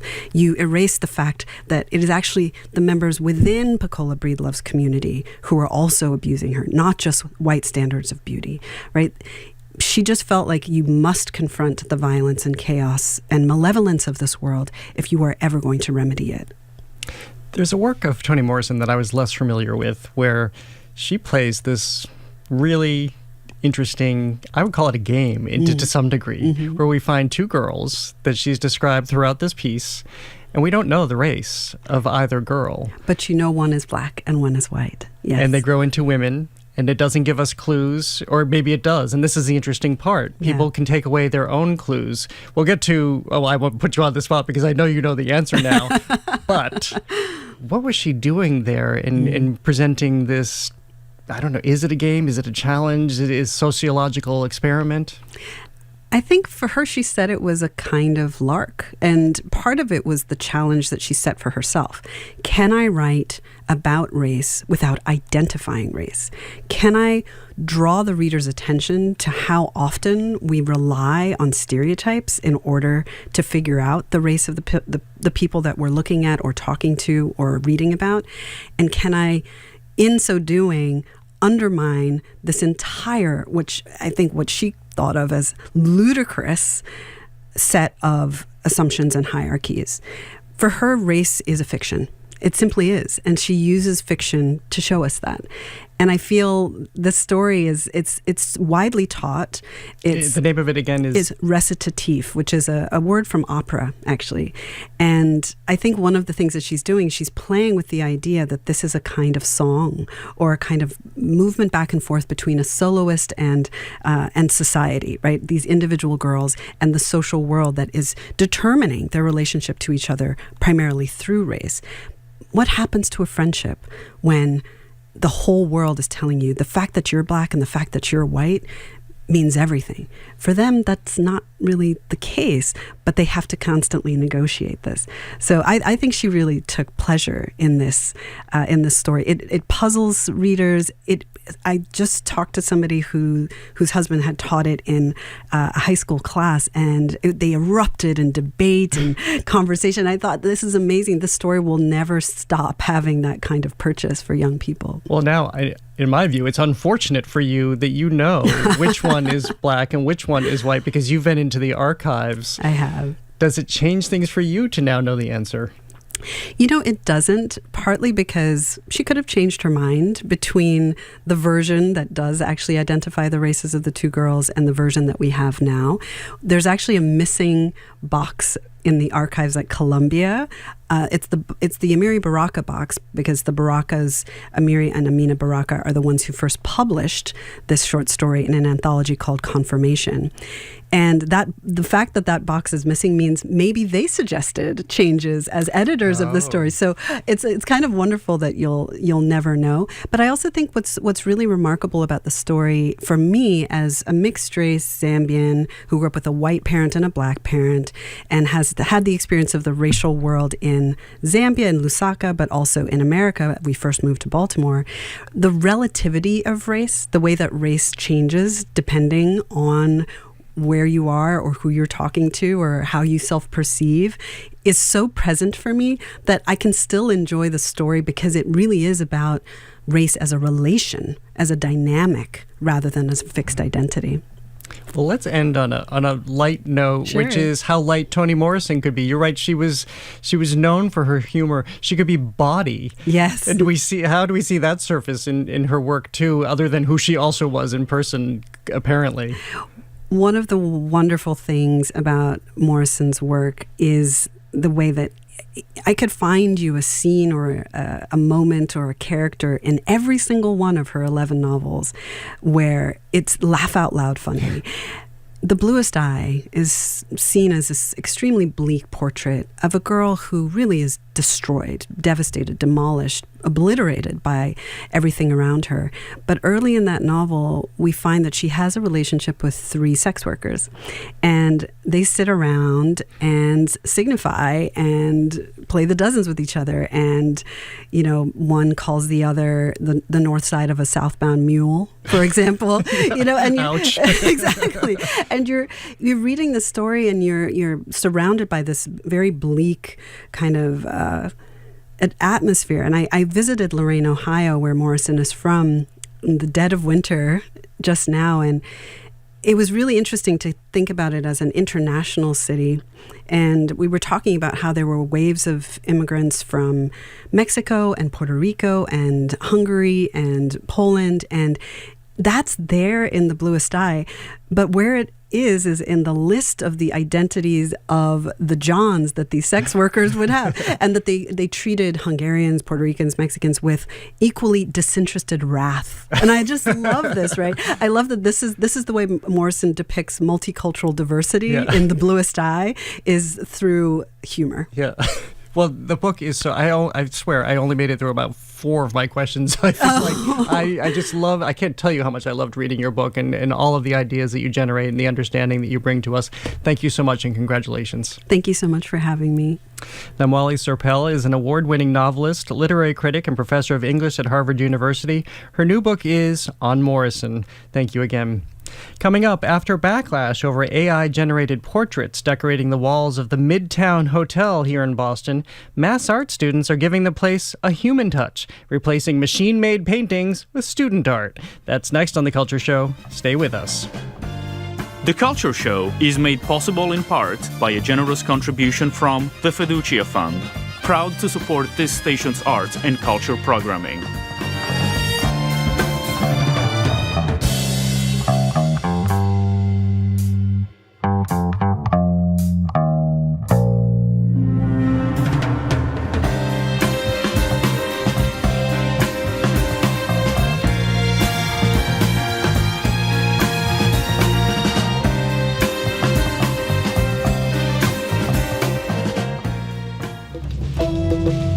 I'm Arun Roth. Today on GBH's All Things Considered, the state's highest court hears a town's challenge to the MBTA Communities Act. Federal immigration enforcement is taking a toll on local schools, with leaders reporting drops in enrollment. Meanwhile, ICE is expanding a high-tech surveillance network and using it to track immigrants and U.S. citizens. We'll learn about the technology and all the day's news starting at 4 on GBH 89.7. Funding for our programs comes from you. And Dover Rug & Home. Rugs and carpeting for today's lifestyle with in-home rug trial and design consultation. Dover Rug in Natick, Boston, Burlington, and online at doverrug.com. Dover Rug. Rugs and the... Presenting Celtic Woman, A New Era, at the Orpheum Theatre Thursday, March 5th. A show that combines the ensemble's traditional Irish sound with contemporary arrangements. Ticket info at CelticWoman.com. And the Mass Historical Society, presenting the exhibition 1776, Declaring Independence with Revolutionary Artifacts, Letters, and More. Open March 6th through December 19th. More at masshist.org. Whether you prefer to read, listen, or watch, however you get your news, the GBH News app is your home for coverage of the issues that matter most. Download the GBH News app today on the App Store or Google Play.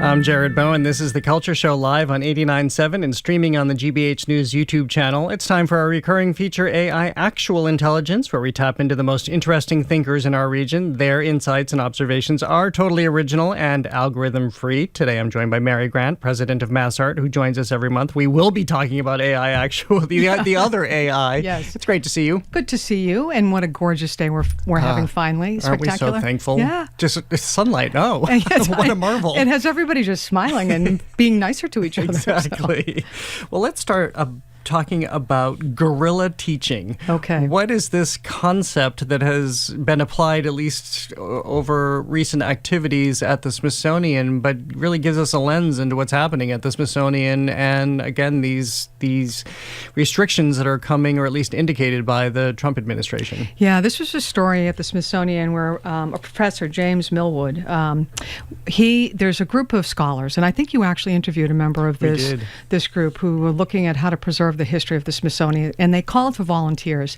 last summer, and people came out of the woodwork. 50,000 photos were taken to just capture the history. So this faculty member, James Millwood, went into the Smithsonian, the National Portrait Gallery, and because one of the things they've been doing is creating accessible information based on some of the information that's already been shifted or taken down.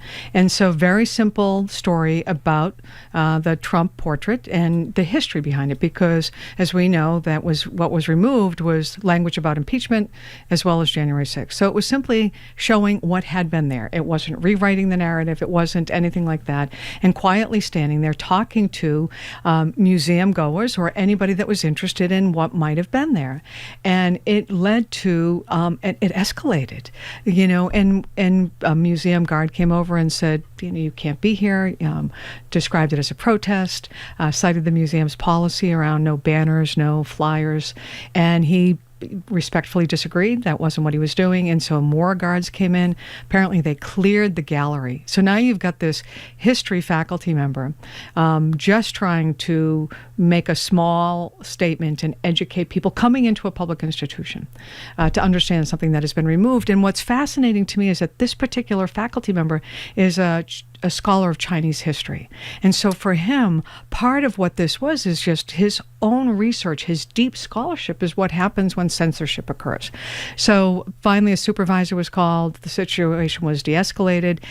Professor Millwood described on his own a conversation took place, but then, as he said, he felt he needed to leave because he no longer felt safe in that space. And so I think what we're seeing is our storytelling, which individuals believe need to happen, correcting the record, making sure we're getting the facts out, but how that can feel risky, something that once would never have felt risky, now feeling risky. But I have great admiration for the work of these faculty members, for the volunteers who are coming together. The National Organization of Historians are doing work, trying to capture information. So there are groups out there actively, Jared, trying to make sure information that's being stashed away, taken down, changed, is being captured for knowledge sharing and for understanding. Well, I have to say, I think I'm fascinated by just the tone of all of this. Yes. That it does change things when you have a professor standing there very peacefully, very calmly, as they would in front of a lecture hall, disseminating information, and that this changes the nature of it, that yes, it may be a form of protest, but not really, because it's education. It's just facts at the end of the day.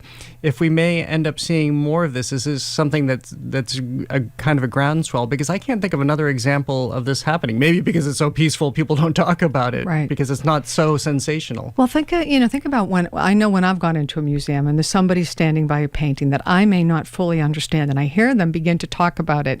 I eavesdrop because, Me too. I'm confessing now, but because I want to learn something that I don't. So imagine in this case, a scholar, someone knowledgeable about what that particular piece of artwork, that artifact is, sharing that knowledge from the perspective of a teaching angle. And how disappointing that is, that if we can't even do that. Now, he was also trying to make a point that something is different here in people. And I think it's also that awareness raising, because certainly now the story was in the Washington Post, the awareness raising that we should all be paying attention to these things, because there's the not subtle taking down names, renaming, large buildings in other people's honors, and then there's the shifting of history. We need to pay attention, because all of these things add up, and they all matter, and they're all contributing to trying to change the narrative. Well, and thank you for mentioning that we did have one of the women behind this effort on the show. People can go back to our podcast to listen to that conversation. They are currently documenting everything at the Smithsonian, so we will know what has changed if it changes. Let's move on to, by the way, if people are just tuning in, I'm speaking with Mary Grant, president of MassArt. The Mellon Foundation, they have been known in this country as huge investors philanthropically in the arts and humanities. That shifted a couple of years ago in the wake of the murder of George Floyd to social justice. But you've just been summoned by them to have a conversation about education and the arts right now as they formulate, I presume, what will be their policies going forward, again, in this era of massive funding cuts to the humanities. Yeah, I read the pieces in the Atlantic and in the Chronicle, and and the piece in the Atlantic, which was written by a scholar, Tyler Austin Harper, talked about this as an investigation, and he did an interesting article, an interesting piece of perspective, his opinion on the Mellon Foundation.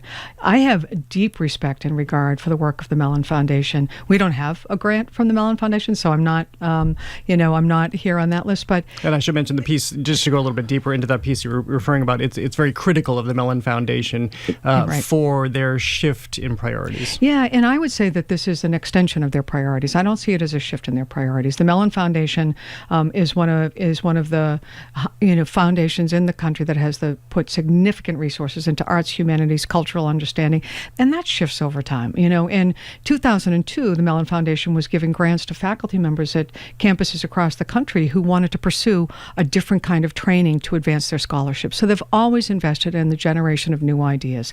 They've always invested in, that intersection of theory to practice. So and I think about, some of what they're doing now. The shift that Mellon made a few years back, which I really appreciated, and this was pre-Elizabeth Alexander, was to look at under-resourced institutions, to look at those institutions that weren't on their radar, because the bigger, more elite institutions with bigger research engines were some of that had rich humanities programs. So they were doing fabulous work, but they began to turn their attention to public institutions that previously had not been eligible. So there was a shift, and it was bringing in new thinking, new institutions, new students to be inspired. And that has been, I think, a deliberate and intentional progression under Elizabeth Alexander's tenure to get those resources into other places. The leader of the Mellon Foundation. So I think it's exciting.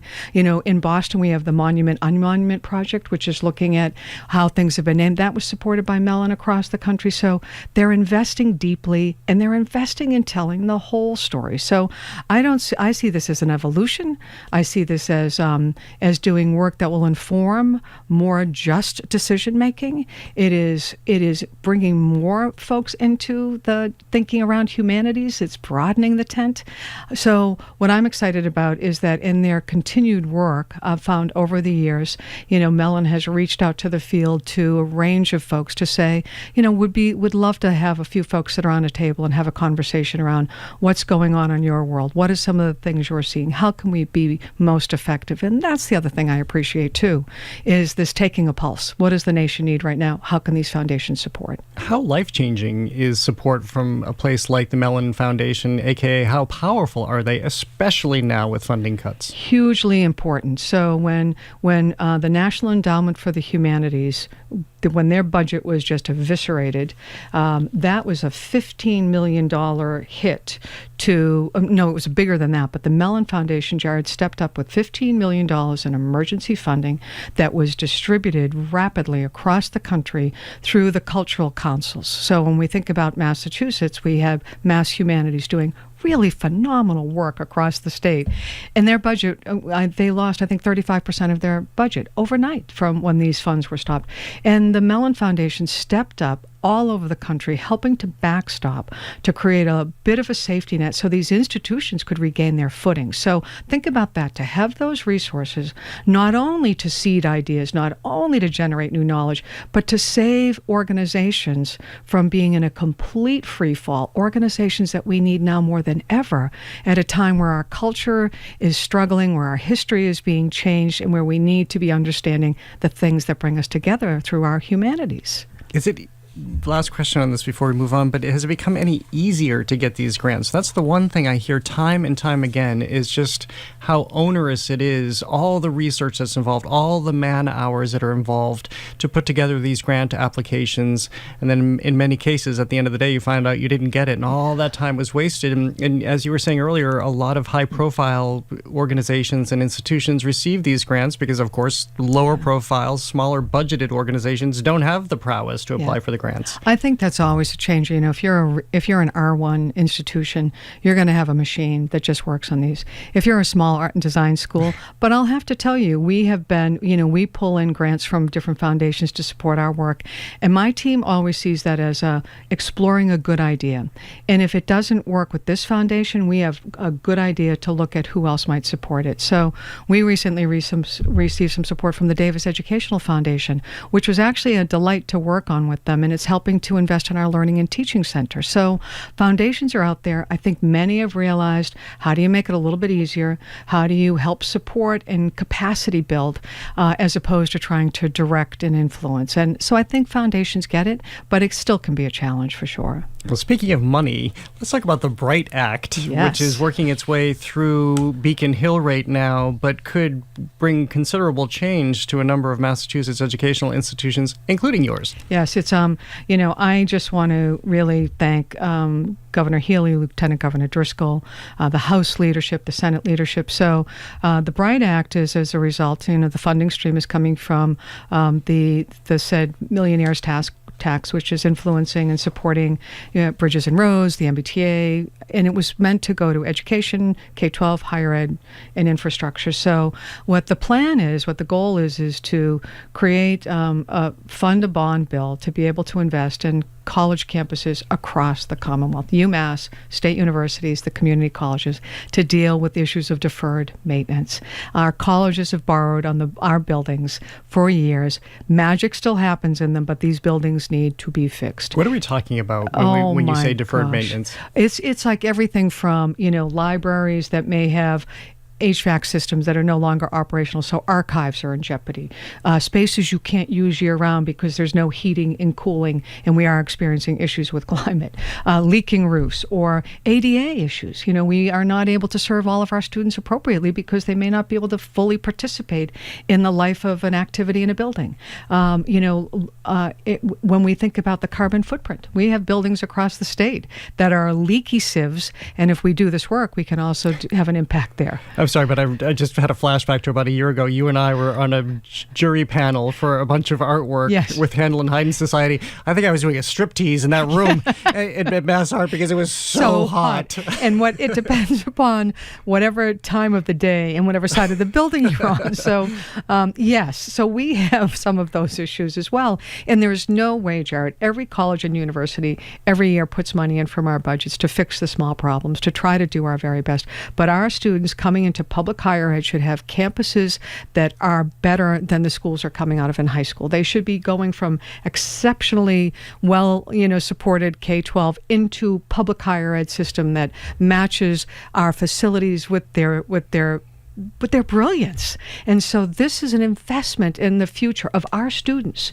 And so this is a bond bill that will be funded through continuing revenue source, through the funding of the Millionaires Tax. And it will mean that every college gets to fix something. And for us, because we have not only our share of deferred maintenance, but we have a legacy building with our MassArt Tower, which is from the days of Boston State. We inherited it. It was part of the Ward Commission study. I think the last of the Ward Commission properties to be dealt with. So the legislature, to address this in the bond bill, carved us out separately. So they put MassArt in. The House did this. I can't thank House leadership enough in the Senate for $275 million to address the challenges of the tower building. Now, there's a road to go. The bond has to be capitalized. Priorities have to be set. But this bond bill, this BRIGHT Act, is a signal of priorities for the Commonwealth of Massachusetts, from the governor to House leadership to Senate leadership to what we as citizens should be investing in to ensure that our public higher ed institutions are supporting our students and they're going out to make a big difference in our communities and our Commonwealth. And to ensure that I show up in more than a Speedo next time. Yes, because yes. It's, again, too hot at your school. Oh, we have other rooms where you'd be wrapping yourself in blankets. I'm telling you, it's one or the other. Well, before we leave you today, I want to ask you about something I wish we could take credit for, because we talked about this on the show, but unfortunately it wasn't based on a conversation on our show. But we talked about how the Midtown Hotel in Boston received a lot of criticism because it had art on the walls that was generated by AI, when just 30 seconds down the road they could be getting, well, it is real art. I know AI is real. I don't know. We don't know how to describe this anymore. But they could be getting handmade art from MassArt students, and now it's happening. So, big shout out to Ted Ty and in his company, because when that piece appeared, I think in Art News, and then you and I had that very fun conversation about it, he read it and he responded. And he reached out to MassArt. So he's somebody who is affiliated with the hotel, that development. And so they've also been in the Ink Block building and the SOA area. They've done a lot of murals, so really pays attention to these things and took to heart that and reached out to MassArt and said, and is looking to commission work from possibly 20 students that could be on exhibition and for sale and on display at the Midway. So I love that, reaching out in your own backyard, creating pathways for artists, creating pathways for students, and responding, and heard that piece and said, okay, and it's connected to what makes Boston special. So I think keeping with their history in Boston and what they mean to the city, but I just love this and I give them great kudos, and I'm excited for my students, and I hope more than 20 respond and that this becomes an ongoing relationship. I hope so too, and it'll be such a boon for the hotel, which will have a whole different feel when there's handmade art on the walls and not some just flat AI-generated art. But I think about this, and I think, this is a privately owned company, and they're demonstrating that they're taking seriously being part of a community and understanding all the assets and the resources in the community and really wanting to create opportunities. So I'm like, next time my friends come into town, I'm going to say, stay at the Midtown. Exactly. Stay at the Midtown. And they're right in the theater district and near MassArt. Couldn't be a better place. Good on them for taking the higher road and not being mad at that conversation. Right. That's right. Mary Grant, always great to see you. Thank you so much. Thank you, Jared. Wonderful to be with you. Enjoy the rest of this beautiful day. You too. Mary Grant is the president of MassArt, and she joins us regularly. Coming up, speaking of MassArt, we're talking about the legacy of one of its former students. She went on to found what became the Fitchburg Art Museum. It's now celebrating its 100th birthday with years of, I love to say this, free admission. That's next on The Culture Show. Stay with us.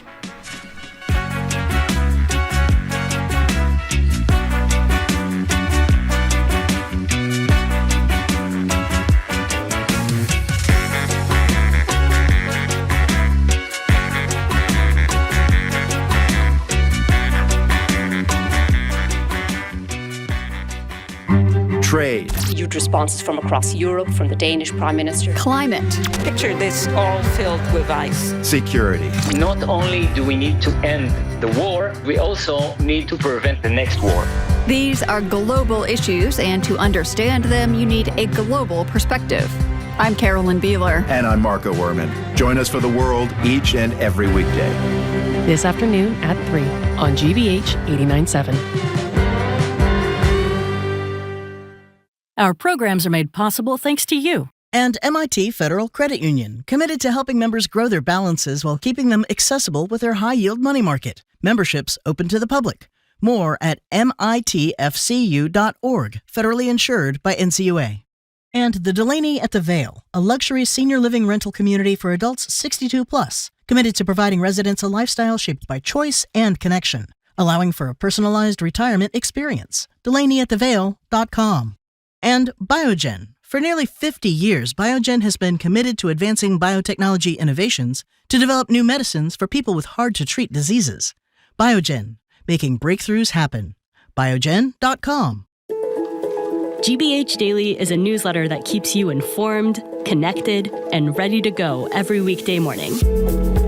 You can subscribe today and get it in your inbox at gbh.org/daily.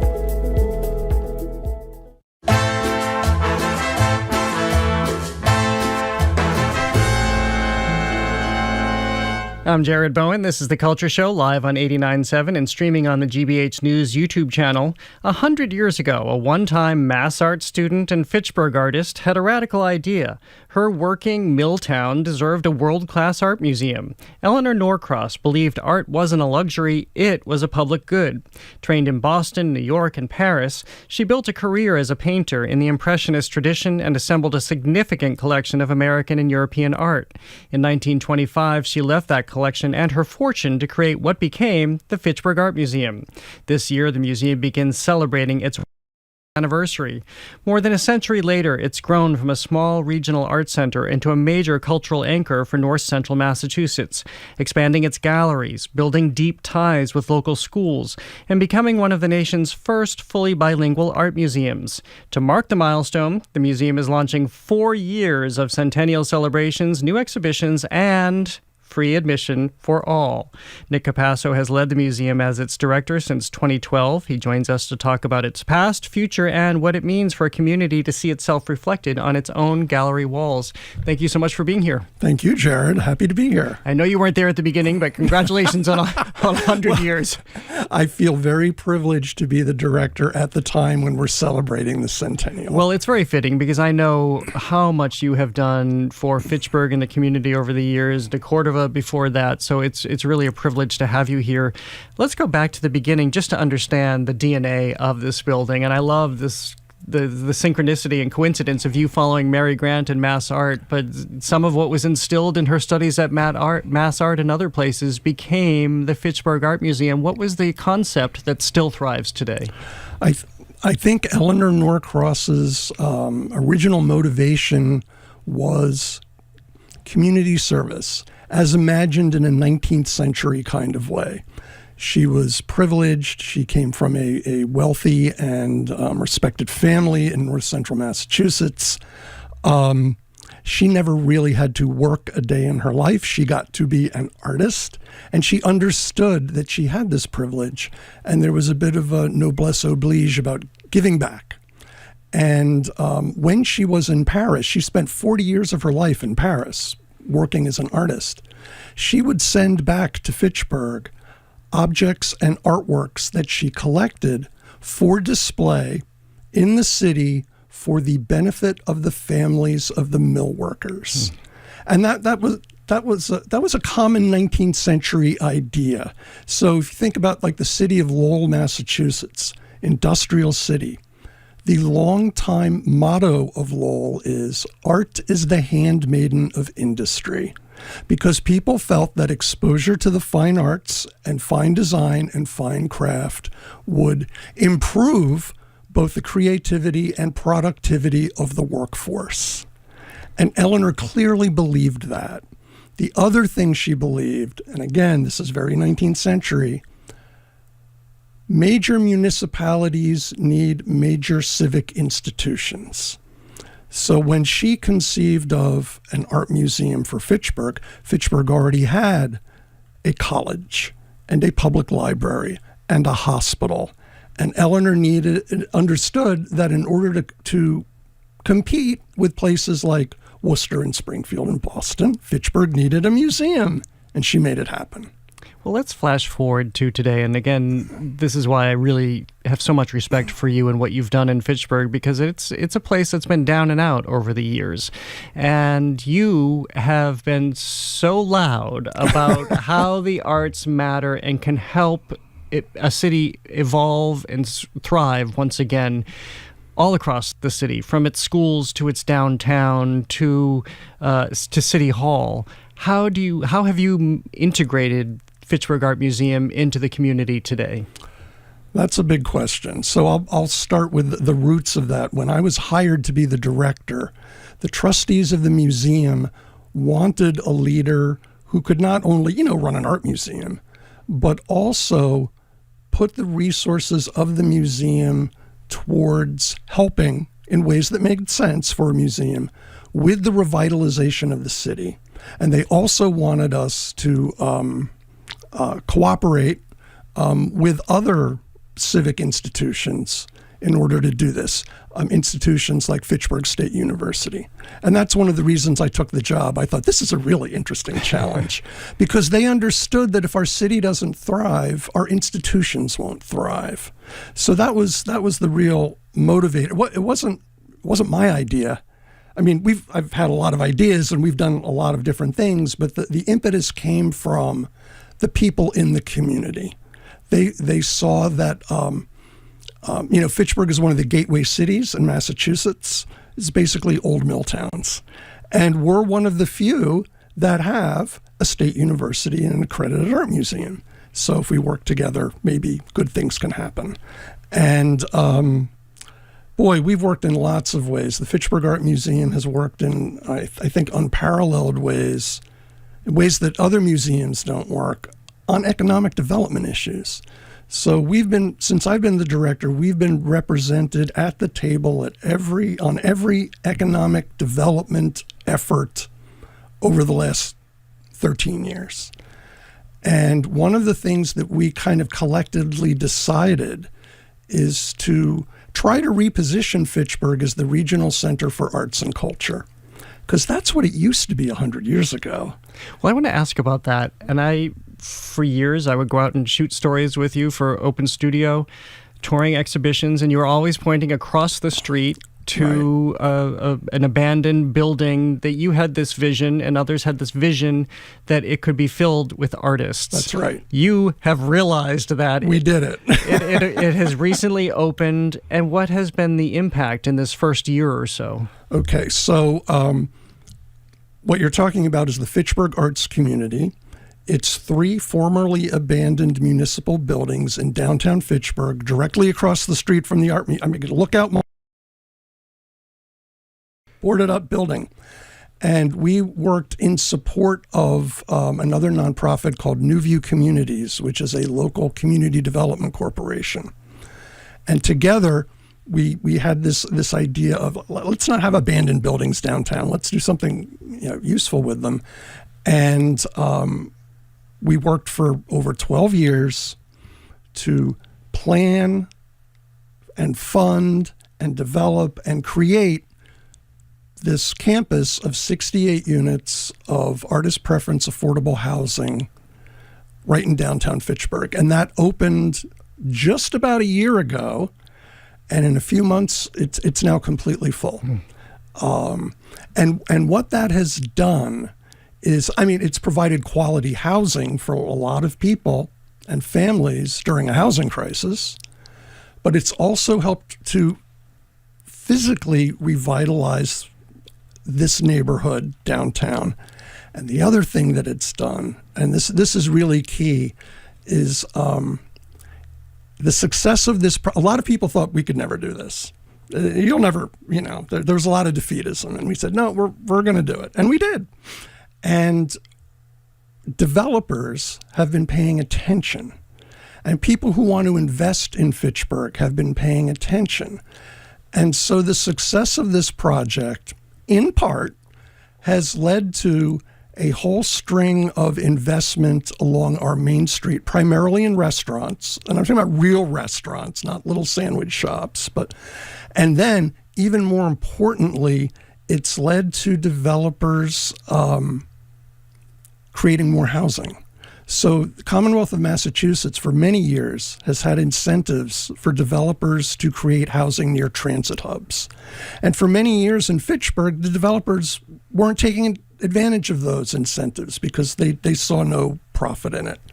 But when they saw that the arts community was leading the way and really changing things and having success, they started investing. Well, this is fantastic because, of course, everybody who lives in that building wants a place to eat. They want a place to shop. That's they right. want a place. They want a theater to go to. I know that's in play downtown too. It's very exciting to see what you have done and how the arts have fueled this. Let me shift back to the museum. Okay. and talk a little bit about.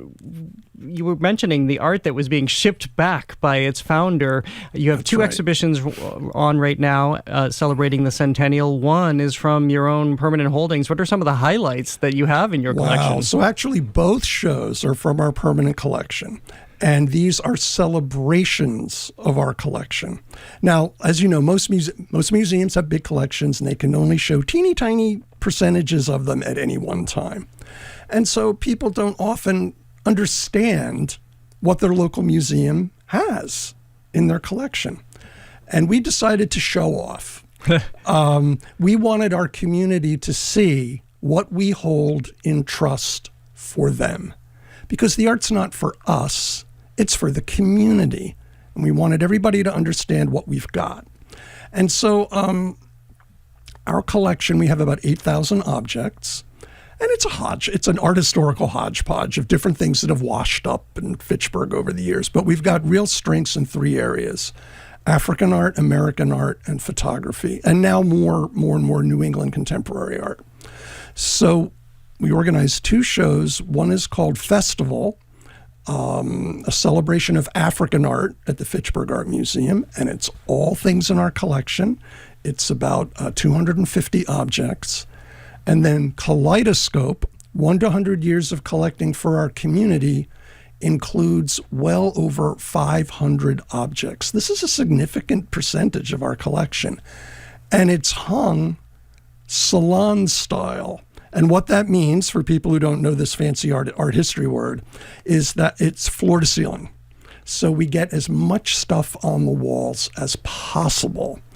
And it's not hung chronologically, and it's not hung by style, and it's not hung by artist or geography.